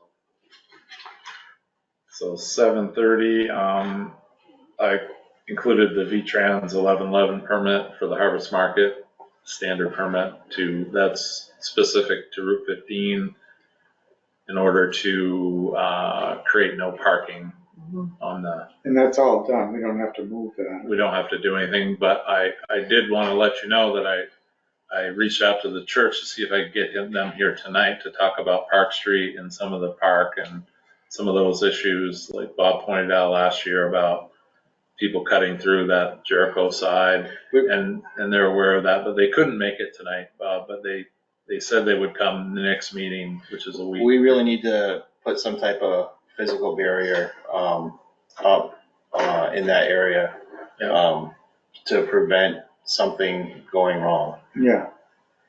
That's the last thing that we need to have, is to have some kid, you know, running over to the food tent or whatever and getting hit by somebody that doesn't want to pay attention to a regular barrier type of thing that says, you know, road closed, and they feel they can keep, you know, going by. And, you know, there's just way too many people in that area right in front of the church to have any type of vehicle traffic. So if we need to put up some type of Jersey barrier or something, even if we wanted to put a dump truck, you know, there over the weekend or whatever, you know, something to prevent, you know, most people from being able to drive through there, I think that would be a very wise decision. Might be kind of a cool thing to have an Underhill truck and a Jericho truck on the, Or two Underhill trucks. or do, well, it's half on Underhill, half on Jericho, but they are gonna come at the next meeting to talk about it. So Jericho is? No, we could have them here. Oh. I could ask, Bring everybody. but anyway, they're gonna come for the 14th, and that gives us a week and a half or so before the, You're talking right by the brick house? Blocking. no, Park Street? other side, the other, like if So you're gonna this go to is- Jericho. So this is we got the church here. Yeah. So, and that's the park, and you got that offshoot, he goes down Park Street, Yeah. and the brick house is over here. Yeah. So some type of physical barrier here or farther down, but that really needs to be closed off. And then in the brick house, you know, that's pretty well, that's not where the problem is. The problem is here, that you still have two-way traffic that's able to come down Park Street because they have to go to the store and everything like that. I mean, if I had my way, I'd like to shut all of Park Street off, but I think that would cause a lot of, you know, angst with some people. But, you know, I think we definitely need to have some type of barrier between that apartment building, I think it's 5 Park Street, and the park, to prevent people coming from, I don't know what that little stretch is that's in Jericho, turning into, you know, in front of the church or off from Park Street to continue on by the brick house. But something needs to be, in my opinion, something needs to be at that intersection to prevent people from driving in front of the church from Park Street, from the Underhill, from the cemetery side, you know, coming down from the cemetery, going down towards Route 15. Okay. I don't want people to be able to drive, continue on in front of the church and then by the brick house. If we're gonna have two-way traffic, in my mind, people that are coming down by the cemetery, they're gonna have to turn left onto that section of, I think that's still called Park Street for whatever reason, that's in Jericho, and then they can turn left or right onto Route 15 there. But their ability to keep going straight on Park Street, in front of the church or to the brick house would be prohibited. Right. You should have something that's movable. Well, we have, but We have like barricades? yeah, but they dodge that. And it's just like, even when you have someone there saying, nope, you can't come this way, oh, okay, and they just keep on trucking it, just like, someone's gonna get hurt. You need more, must be. Or bigger people. Well, no, I'm just saying that because if you need emergency access, you could have something that's movable, versus parking a dump truck there and locking the door, and True. then you got a need for an ambulance to get somewhere. I was wondering about this road that goes off on the Jericho side, like if you're gonna take the left on the, You're likely not gonna be, if there's an emergency, they're still gonna be able to get to the front of the church. And you still could, so you're still gonna have access for an emergency to the brick house and to the church and to the Park Street apartment. It would just be that the fire trucks wouldn't be able to come down Route 15 and turn by the brick house. They could still come down to this other entrance and come down that way. Or it probably would make a lot more sense for them if it's not on Park Street anyway, to avoid that whole intersection anyway, and go down to Jolly's and turn left onto River Road if there was an event in Underhill Center, because there's just so many people. I mean, you could lay on your siren all day long, but when you've got 20,000 people all looking for the latest and greatest of antiquities, you know what I mean? That, there's no place for them to move to. Mm-hmm. so anyway, we'll have a follow-up discussion with the church folks Okay. next meeting if that's, but did anybody see anything unusual? I think I didn't really get a chance to study it much, but I think it's straightforward. It's just the same permit we've always gotten. Yep. So, and then I'll go out with them, early that morning or the day before, and we put the no parking signs up. Dan Mans is really good at that. He is. I've done it with him several years now. Drag the rest along. You got roped into that one pretty good. So what? You just roped into that project. So what? But no parking signs. I didn't hear him say that. So last thing here, 737. Hearing aids are covered under the policy. So it was brought to my attention that, we're still having some drainage issues in front of Miss Robinson's house at 419. Still some ponding on the sidewalk. She's still getting a little moisture in her basement. And we did some minor drainage adjustments this spring. Chris Wells was there. He didn't really bill us for it because he was working next door on a driveway. He kind of helped shape some of the dirt from the plow and left over for the winter. But there's still some ongoing water issues. I'd asked Craig Heindel of Heindel, Illinois to come out and just take a preliminary look. He's a hydrogeologist, see if he had any ideas. So he's working on a report, for the, just kind of laying out what he saw. I spoke with Matt Champlin with the fire department. But what more concerned me is that it was brought to my attention by Moses Daly, who lives in Dr. Town's old house, that he was trying to put up a fence and he found his front boundary corner, and it was not where he thought it was. So I participated in a boundary survey there back in 2000, 23 years ago, where the Dr. Towns, we were working for Dr. Town Estate, and we settled the boundary on each side. It was agreements done on each side, and a map is filed here in the clerk's office, and I had all the data. So I went down today, spent about an hour. I brought my instrument down. I determined that, yes, the front corner between the old Metcalf place and Daly was 4 feet out of position. So I had pointed these corners out to Hutchins Construction when they're doing the work, and I said, please make sure these don't get disturbed. That corner was set back in the ground without the cap, so we have a identification cap that goes in the pipe, has a license number and a name. That was off, so that was my first clue that something had been disturbed. but the pipe was set right back, just like it was never disturbed, but it was 4 feet out of position. So Mr. Daly wants to put up a fence, so I kind of just reset a spike so he could get his fence up. He's going to keep it on his side, but he didn't want to build it on his neighbor's side. Same on the other pin against Robinson and Daly. That I found to be about 4 or 5 inches out of position, which may not seem like a big deal, but it is. Especially in an urban, I consider that almost an urban environment where the tolerances are way tighter than that. So overall, I checked into everything perfectly, and I just wanted to make you aware, I'm going to contact Hutchins Construction, and basically I feel like I was lied to by their construction workers. They told me they didn't touch anything. The other corner looked like it hadn't been touched at all, but I knew they must have somehow got it out of the ground and reset it.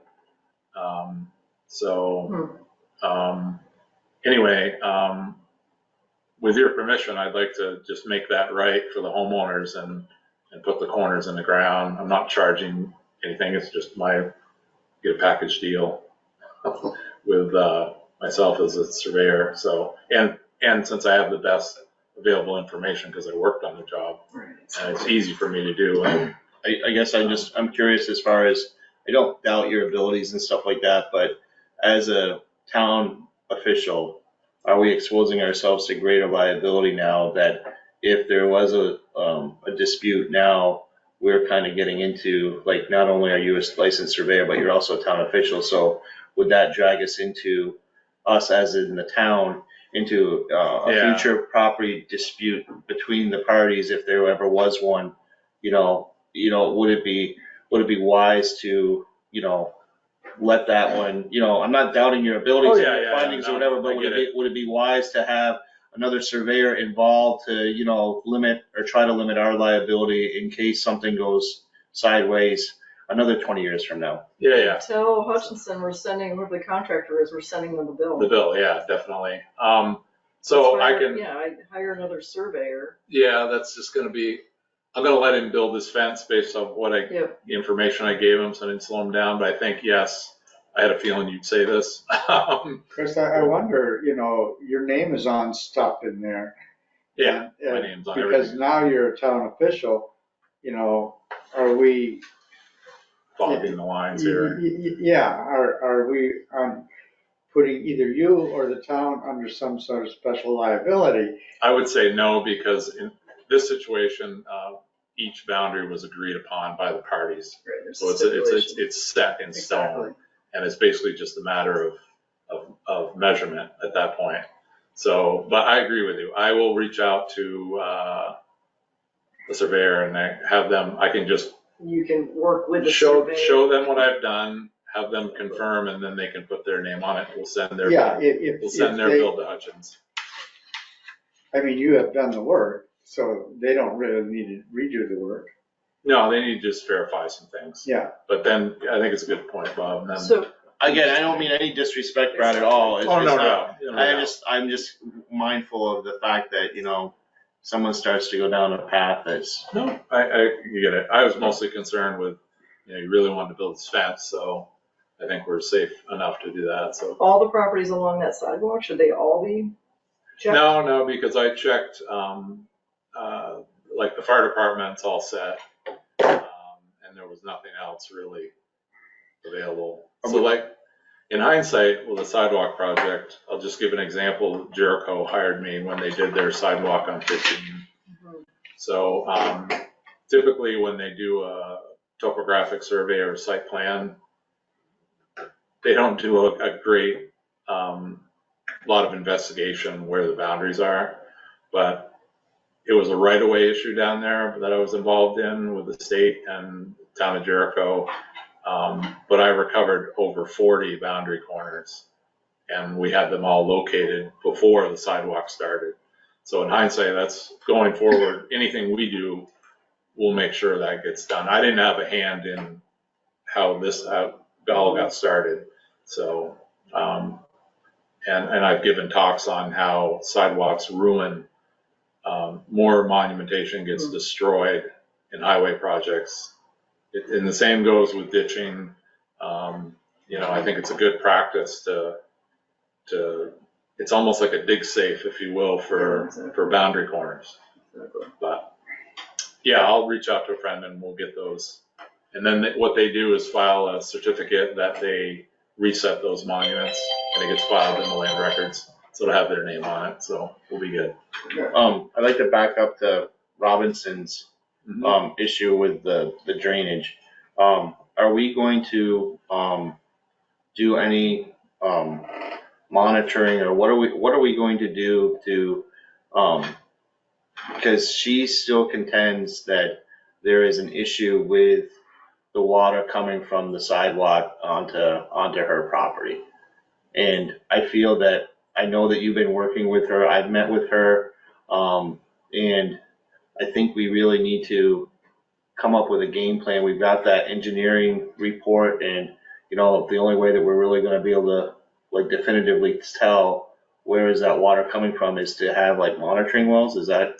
Well, so there was a preliminary report out, and I kind of, I've been working with Craig Heindel on that a little bit, and we had the thought that maybe we could, there's a catch basin or a dry well that's not on town property, but it's on the fire department property, and this would be something I have to work through with Matt or with the fire department, and but perhaps a float could be installed in that as a monitor to see how high the water gets in that dry well. And he thought it was an excellent idea. He said, in other words, I could also get an estimate of what the cost would be to install some monitor wells and monitor the groundwater there. Her contention is that the groundwater's changed. But it's due to... Is it flowing into her basement, or? Well, so is it causing damage? if we go back to the beginning, this Route 15, between the time the sidewalk was designed to be built and the time it got built, Route 15 had changed dramatically because they had raised it. They'd done a paving job and raised the height of Route 15. And then the engineering plan for the sidewalk never changed. So when the sidewalk was built, concerns were brought up about the grade.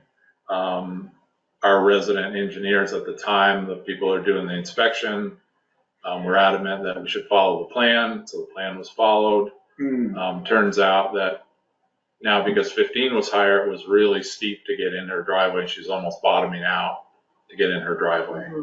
So we removed that section of the sidewalk, re-poured it. IMS, the company that I talked about, did all the sidewalk work, but they were unavailable for that re-pour of the section. So Hutchins poured that themselves. So I asked IMS to come out and just give us a preliminary look at it and see if there's any improvements that could be made. And then we've got some drainage structures. There's two catch basins on either side, and water's really not getting in them. So, and then just to tack another thing on, the fire department, with all their pavement impervious surface, is involved in our stormwater master plan for the town. So we have like these 5 sites. I think we reviewed one for the church once. The town hall parking here was one.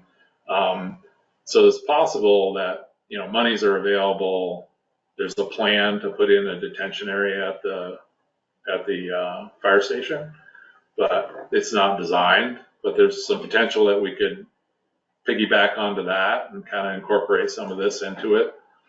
But I'd just like to keep, but back to your original question, yeah, she was getting some water, but it was because of the concrete was smashed out kind of violently, and the vibration of the rollers, they had a pretty big vibratory roller. So there's a lot of shaking that was going on. Her foundation is stone. It's an old house.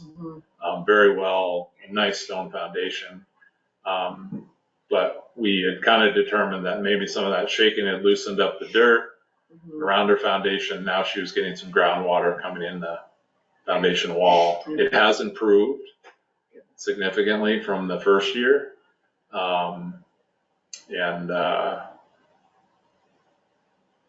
We've had several people come and take a look at it. I truly think she wants it just back the way she felt like it used to be.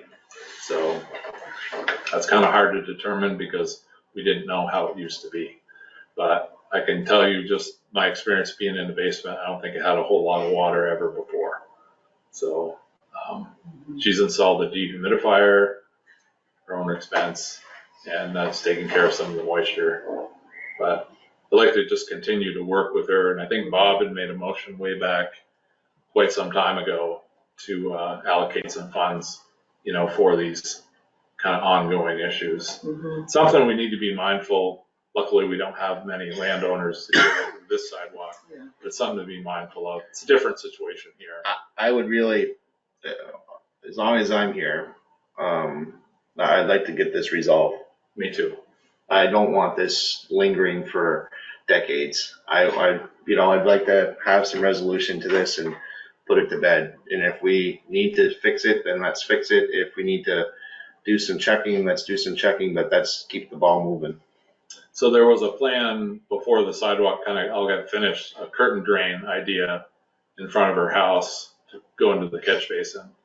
And we got a quote from Hutchins, and it was just an outrageous amount of money. It was like $16,000 or something. And it's like all of us agreed, the state, the resident engineer, we said that's just crazy, for what was to be done. So we didn't do it. And then under some advice from some folks, he said, well, let's monitor it, see if it gets any better, seals itself back up. But I agree with Bob. I want to put this to bed. It's been a couple of years now. And she's been very, she's been very gracious. She's not been difficult, she's persistent, but I'd be persistent too. But she's been very gracious and I think she's been easy to work with, as far as she hasn't been difficult, like some other folks have been, but she just, she wants her home to be back the way it was before. Yeah. And I think you hit the nail on the head when you said that. It's just like, I have no problems, working with her and trying to make this right. And, we spent a lot of time with the contract with Hutchins, Joe McLean, our attorney, and I. I'll look into that again and see if there's any. I just kind of like to get it fixed. I don't want to get into a big back and forth, but they should have a little skin in the game. When the whole project was completed, I had called the headquarters down at Hutchins and asked for the owner or somebody in higher up. I wanted to take a walk with them and just go over a few things because they were not only doing the project on 15, but they were doing the Park Street project for us as well, a municipal project. And we had a catch basin there that the top was put on, it was paved in, and it was covered with plywood. I sent a picture of that, and we withheld payment until that was fixed. But there's still a little lip of plywood in there on the between the cover and the structure itself. So you never got to the upper echelon there? We never did. No, I called twice, never got a call back. So of course I didn't push probably as hard as I should have, but there are a few things, and no project goes perfectly. We're doing it right in the middle of COVID. But anyway, I'm with Bob. I just want to get this behind me. It's been too long, far too long. So if it's a curtain drain, someone like Chris Wells could do a curtain drain. Exactly. I just wasn't going to stomach, even bringing a quote for $16,000 for something like that. Just ridiculous. Right. So I think we can work. And Bob made the motion to allocate some funds, and so I'd just like to keep moving forward. Next time I'll bring the report from Craig Heindel to the meeting and we'll go from there. Thank you. Now you wanted to tack on the beaver. Yep. Beaver I move that we move on this beaver quote to address the water issue up there on Corbett. So I'm not, do we have, I've not seen this. Yeah, oh, Did I'm this sorry. come It was a today? copy. Yeah, it came just today. Okay. Well, then it's- So we were talking, Russ can talk about the beaver We had a little rundown with On water, get up to the road. a few months ago, didn't we? Yeah, I was there for that piece. Yeah, Right, and we wanted, the way we settled it, everybody liked the idea, but we wanted a firm estimate from the man. Right. So he's given us a firm estimate. The only thing I didn't see on there was labor. I think it's all inclusive It price. doesn't say labor. It says he's gonna stay there or something. Calls all material, travel time, costs, and lodging. Includes all materials, Yeah, it's Travel all Time, labor. cost, good details they And got. cost. travel time and cost, and lodging. I think we're safe to assume that. I'm not, I but- wouldn't assume. No, you're right, but I think if you were to approve the thing, we'll confirm that includes labor. Hmm. So I'm gonna move that we approve this pending confirmation that this includes labor in the amount of $6,700.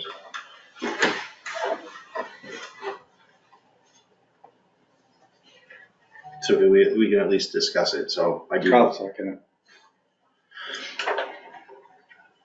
Yeah, it's important. Well, we've struggled with beavers for a long time, and it's hard to find anyone that does any trapping or anything remotely like this. And this is almost a more humane way of dealing with them, in my mind. So I think we haven't used this before, and see what happens. See if it works. And it needs to be done. Certainly is worth It definitely needs to be done because the water was up to the road. The beavers Right. now reconstructed the dam underneath the bridge. They're taking the material right in underneath it.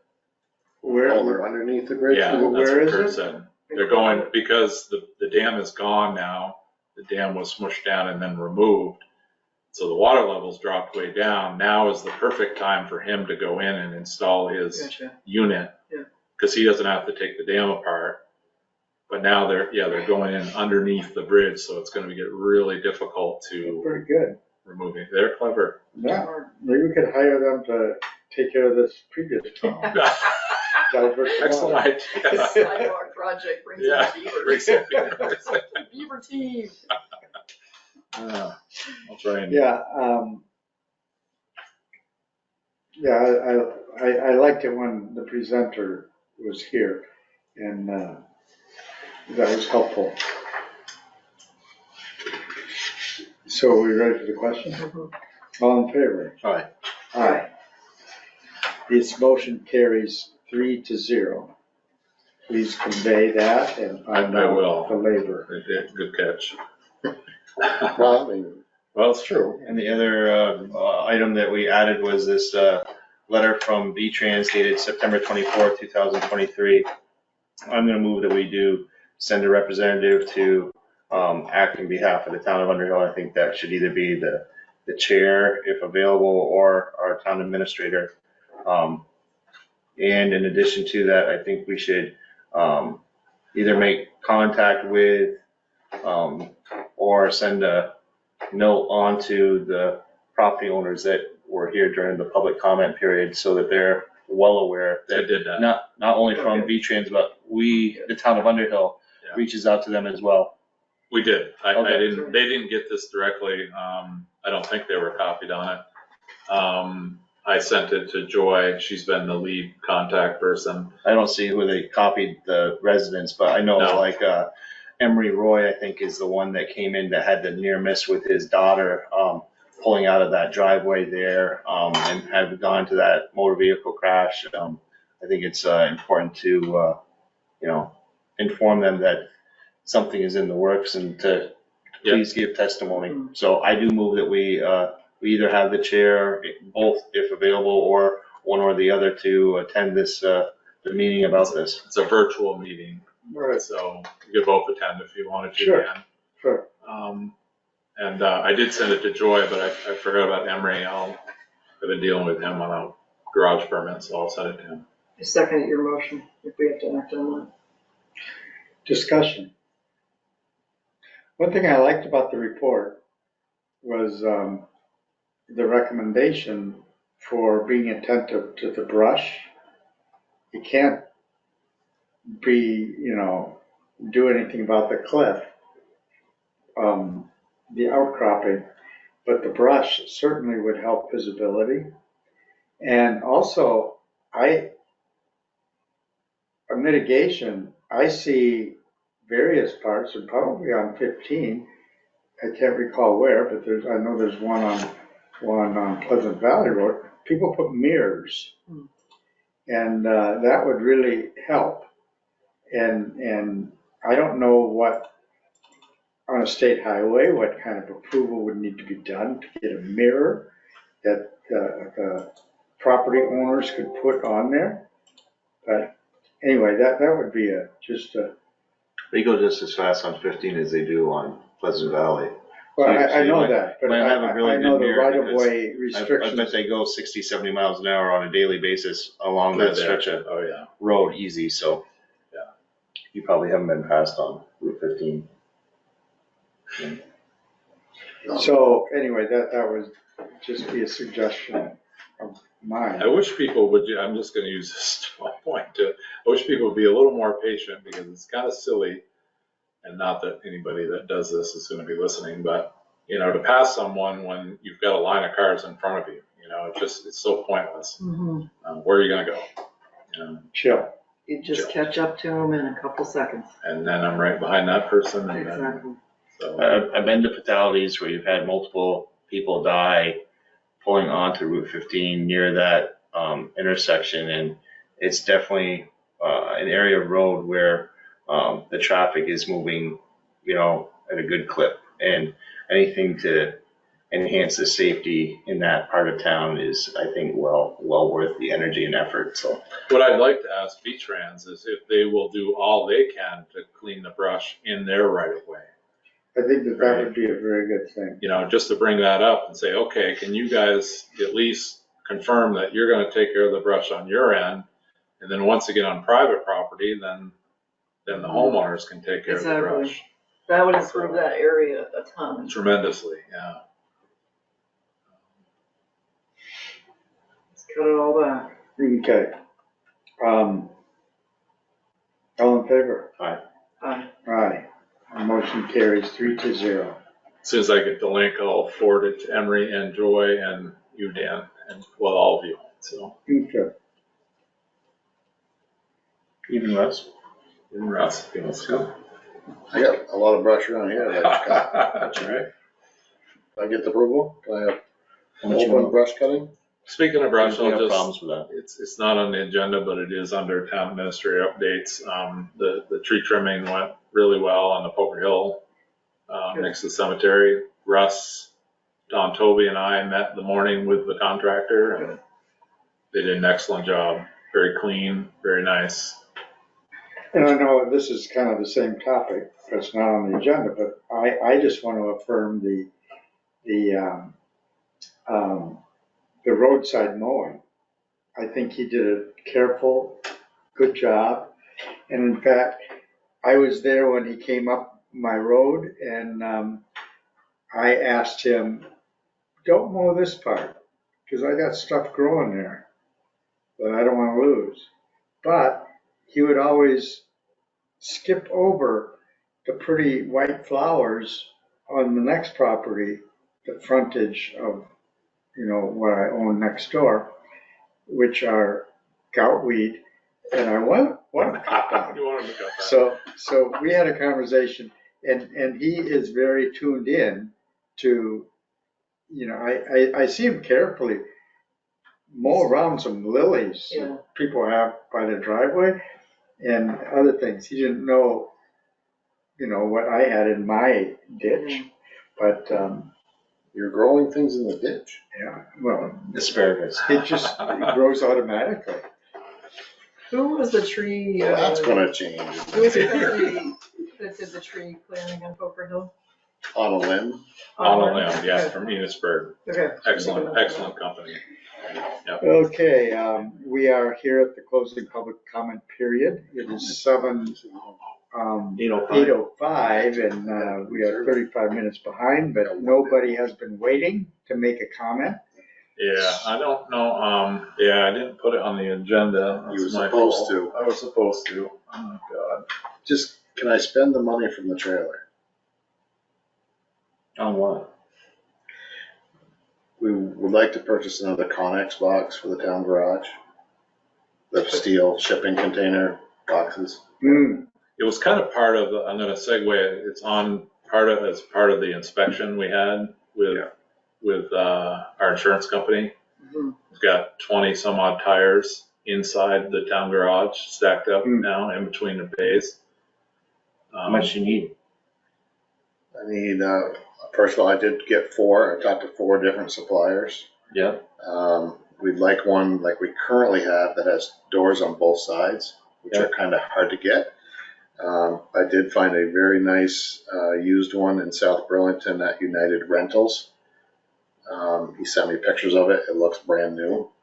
It does have the double doors, and it's the least expensive of all the options I found. So it's $49.95 plus $280 delivery, so $52.75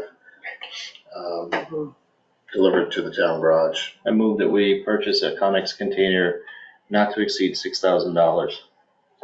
I'll second that. Discussion? We need it. Tax on that quote? No tax. Okay, Tax exempt. okay. He's not using it for himself. Just want to make sure Good that question. we I'm don't sorry, I let you authorize down, Russ, 6,000 or on the something. No, it's okay. It's okay. But thank you for, So I just, No other fees. they're hard All to in come by. favor? These. Aye, Aye. go by it. that was the plan, and it is part of It the. passes 3-0. Okay, good. You should stop by more often. Can I You spend caught him the, in a- can I spend the remainder of the money? What do you want then?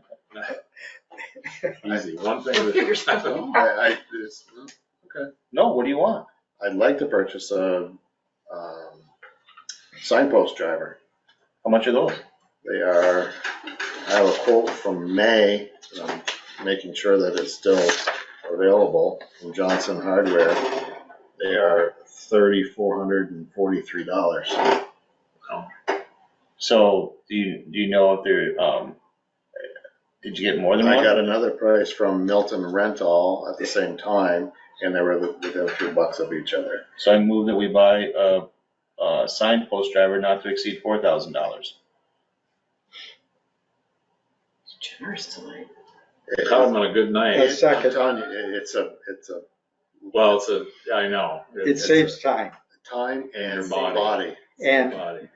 Yeah. I spent a morning beating in those things one time, and We'll give you $4,000. didn't we borrow one We from borrowed the one from town? the town of Hyde Park. And, It was, Game changing. oh my yeah, God. yeah, okay. So now that's, Motion's been made. All You in seconded favor? it, right? Aye. aye, Aye. the motion carries 3-0. Now we spent all the money from the trailer. Anything else you'd like? Santa's coming. We'll leave it at that. Right. Brad just, It's like, I like these Thumbed it meetings. down. I like these meetings. well, it's not budgeted money, right? It's Right. actual income, so it's things that we need and can use, so. So, Especially Jennifer's presentation. Yeah, I noticed how we waited till after Jennifer left to bring this stuff up. She didn't have to leave. No, she could have stayed, right? Okay, Thank you. so, all right, warrants and minutes. I move that we approve the payroll warrants for 8/17/2023. second. Is there a second? Kind of fast, right? Any You get the discussion? next one. Oh, that's okay. All in favor? Aye. Aye. The motion carries 3-0.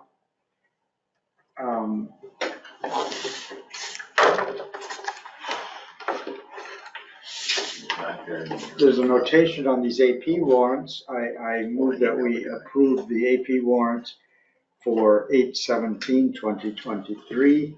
Is there a second? Yep. The amounts here, Jennifer pointed out that they ran out of checks. So there's no check numbers. But as soon as the warrants will be reprinted, so we can sign these, but we'll have to sign them again anyway. And we just wait. So, but we can approve them because the amounts are here. And the allocations or the. Right. Need to go out. Do you need us to sign this? Appropriations. Yeah, sign the approval, but then there'll be a, Yeah, we can sign it. sign that, but then there'll be a follow-up with the check numbers. You can sign again Okay. Is that what she said, to sign or not? To sign? then. Well, I think we need but to it doesn't hurt to do that. sign pending check numbers. So you can motion that, and it's been seconded, and we got a vote now. We did, but, Oh, we did? yeah. I don't All in think we- I favor? don't think we did. I Okay, don't think we can. all in favor? Aye. Aye. Now we did. We have approved those AP warrants pending check numbers. Is there another Yeah. AP warrant? It was in the packet. Yeah, here's one. Also without check numbers. These are the regular allocations. I move that we approve the AP warrants for 8/25/2023. Is there a second? One second.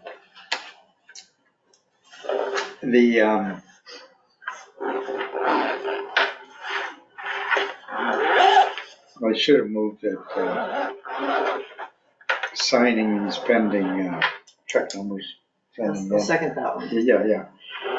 All in favor? Aye. Aye. The motion carries 3-0. We have minutes. Here's minutes for one of you to move. I move that we accept the minutes of July 27, 2023. Second. All those in favor? Aye. Aye. Opposed? Abstained? Abstain. The results of the vote are 2 yes, Stone, Richards, yes, abstain. Steinbauer abstain. Can you sign those, Bob, or? I just did. You did, great. I move that we accept the minutes for Thursday, August And 10th. the minutes. I'll second that one. And all in favor? Aye. Aye. We should Dan abstain. Steinbauer, aye. Patty Richards, aye. Bob Stone, abstain. The motion carries 2-1 with them, 2-0 with one abstention.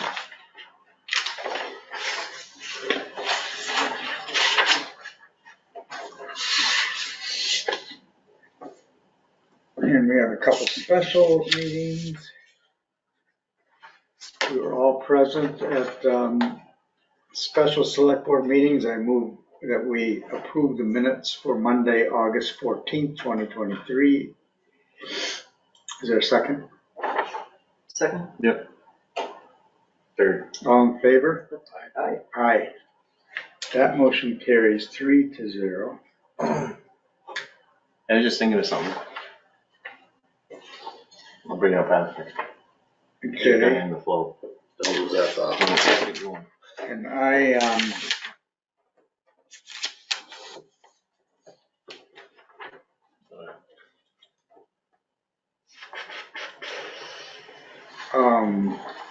Bob and I were present at Thursday, June 29th, the special select board meeting. I move that we approve. Second. Dan Steinbauer, aye. Bob Stone, aye. Patty Richards, abstain. The motion carries 2-0 with one abstention. Sign those, Dan, and hand them over. Yeah. I'm trying to catch up here. Relax, he's doing a good job.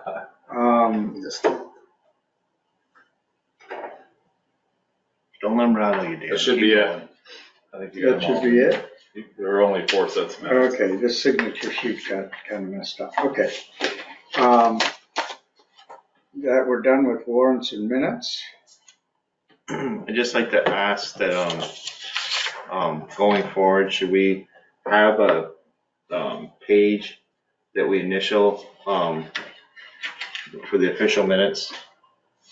Cause if there's multiple pages, like you got the last page, it's like the signatory page, but should we have like each page be initialed in the corner or whatever by whoever's signing it, so, you know, like, those are the, We've never done that in the past, but I would say that it's of the record because it's in the packet.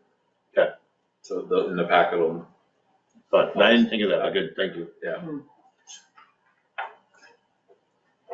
But you're right. Cause like, you know, doing like loan documents or whatever, you always have Yeah. that like little thing, and that's why I was just thinking like, why don't we do that? Yeah. Okay, Dan, you're smarter than the average bear. Do that for all contracts. Yeah. So minutes. That's why he gets paid the big bucks. Yeah. Gets a parking spot right out front. Right up front. That's great. Underneath the Do you want tree. to hand over those signed minutes, Dan, or you are doing it? Slow down, geez. Well, 'cause you got a date tonight or what? No, he takes them home sometimes. It's kindling. It's season. He's even gonna stand up in the Thank you. Okay, You gotta kiss the Brad's ring tonight or so what are something. we I don't doing know. here? Member items. Do we have any, We need to get Brad something to eat. He's a little hypoglycemic. He's hungry. He wants to get going. All right, no, I'm not in a hurry. Freeze. He probably choked on it. Don't give it out. Everybody. Poor Brad. All right. can you get rid of some of this paper? Okay. Oh. Next meeting's on September 14th, so we got a little bit of an extra week, I think, out of that deal. Was that because of Labor Day? No, it's because The way the of Thursdays fall. five 5 Thursdays. Are we lucky? Thursdays, so it's 3 Should be the weeks. 7th. The 7th is the next, 2 weeks from now. No, it's the 14th, 2nd and 4th. No, but 2 weeks from now would be next Thursday would be the 31st, so the following Thursday would be the 7th. But it's the Right. second and fourth Tuesday. Second and fourth Tuesday of every month. Thursdays, yeah. Thursday. So So that you get would, an extra there's no Thursday there. That's why you're the highway supervisor. That's right, Bob. Or we could just meet every week. No, thank you. We have been. Yeah. We've tried. I know we had a lot of minutes. Okay, I'm okay with that. Not meeting every week, but. embodied in this select board meeting, I move that we convene the liquor control board for the town of Underhill for this date, August 24th, 2023. And here is a permit that we need to approve for a wedding at Squaw Betty. And the wedding is catered by Blue Diamond Barbecue for 120 people. And it's got all the license numbers here, and everything is appropriate. September 2nd is the date of the event. I move we approve the liquor license presented to us in our packet for Black Diamond Barbecue. Second. Any discussion? All in favor? Aye. Aye. Aye. This motion carries 3-0. Well, did you ask Sherry about general, Ask her again, but Oh, what? you'll have to ask her. she does, She's not interested. No. I don't know why, but I asked her. She was before, wasn't she? I asked her, yep, she was before, but I don't know. You'll have to ask her. Okay, I'm gonna stay out of it. any of these routine liquor control Yeah. permits that she gets to approve as the clerk, Catering permits. catering, catering. not like Jacob Store and But right. Wells Store. Or any other kind of oddball thing. Well, is there before we, I guess we exit as the liquor control board, if there's wedding venue sites like that, do we have to approve each individual, event, or can we, establish some type of permit for the season for these wedding venues and say, you could then you wouldn't have to come each time you have an event, you just have. I don't think it works that way with the state of Vermont liquor control, but I could ask. My gut feeling is it doesn't. So you think that, It's not like we have Ray to, Allendorf has to go before the town of Jericho Liquor Board every time he has a wedding over there? But what Jericho does, I'm sure, is appointed or given the authority to the clerk or someone else, maybe the town administrator or somebody, to issue those, probably the clerk, to issue those permits. No, they actually approve them at their meetings. There you go. You heard it right from the horse's mouth. What'd she say? Donna says they approve it at their meetings. Oh, Yeah, their select board approves it. Jericho does? Yes, Yeah. Jericho does. I think Okay. Westford, well, Nanette is gone now. She's no longer the town administrator. She's now the town clerk in Essex. But Nanette did it, I think, that way. Wow. But it doesn't matter. You can keep on. This will probably be one of your last ones. I move that we exit, adjourn from the liquor control board and reconvene the select board meeting. Second. all in favor? Aye. Aye. Aye, it's at 8:21 PM. We are, Almost caught up. Almost. okay.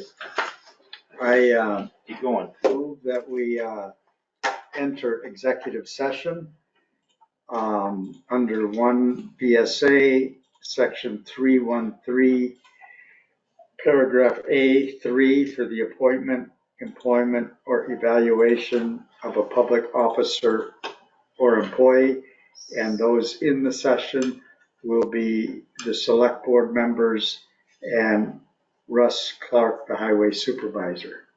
Is there a second? Yep. All in favor? Aye. Aye. We are now in executive session. It is 8:22. Please stop the recording.